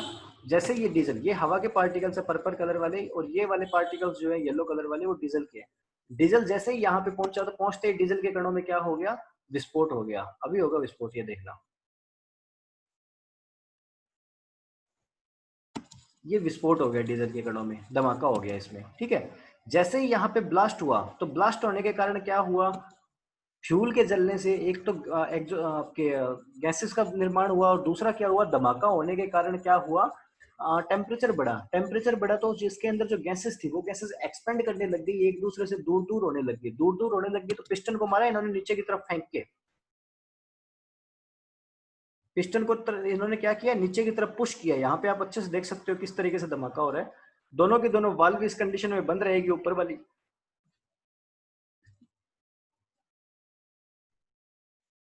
नीचे आप देख सकते हो कि किस तरीके से ये कनेक्टिंग रोड है वो जुड़ी रहती है क्रैंक शाफ्ट के साथ में, और क्रैंक शाफ्ट किस तरीके से रोटेटरी मोशन करती है।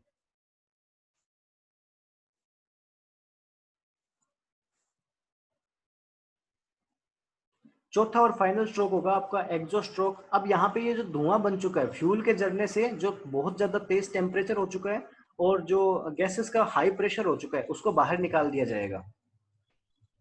इसके अंदर ये आपके carbon dioxide, carbon monoxide, nitrous oxide, sulphur oxide और हाइड्रोकार्बन, ये सारे के सारे आपके इसके अंदर होते हैं। इनको बाहर निकाल दिया जाएगा एग्जॉस्ट की सहायता से, जिनके कारण एनवायरनमेंट में पॉल्यूशन होता है। एग्जॉस्ट वॉल्व इस टाइम खुल गई। एग्जॉस्ट वॉल्व क्यों खुल गई? क्योंकि उसके ऊपर जो कैम था, वो कैम का नुकीला सिरा अब एग्जॉस्ट वॉल्व के ऊपर आकर के टकराया, तो ये खुल गई। आपकी जो इनलेट वॉल्व है वो इस टाइम बंद रही, और पिस्टन कहाँ जा रहा है? ऊपर की तरफ जा रहा है।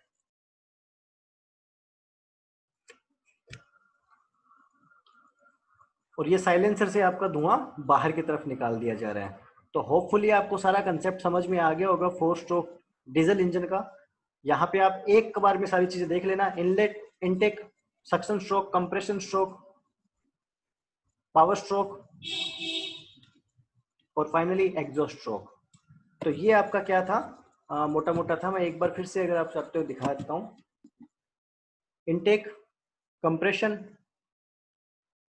पावर स्ट्रोक और ये सारा। अब यहाँ पे आपको नोट क्या करना था, आपको नोट मेन तो यही चीज करनी है कि ये रोटेटरी मोशन कैसे होती चली जाएगी। अब मेरे को आप सारे लोग फटाफट से बता दीजिए कि आपको अब चीजें समझ में आई है कि नहीं आई।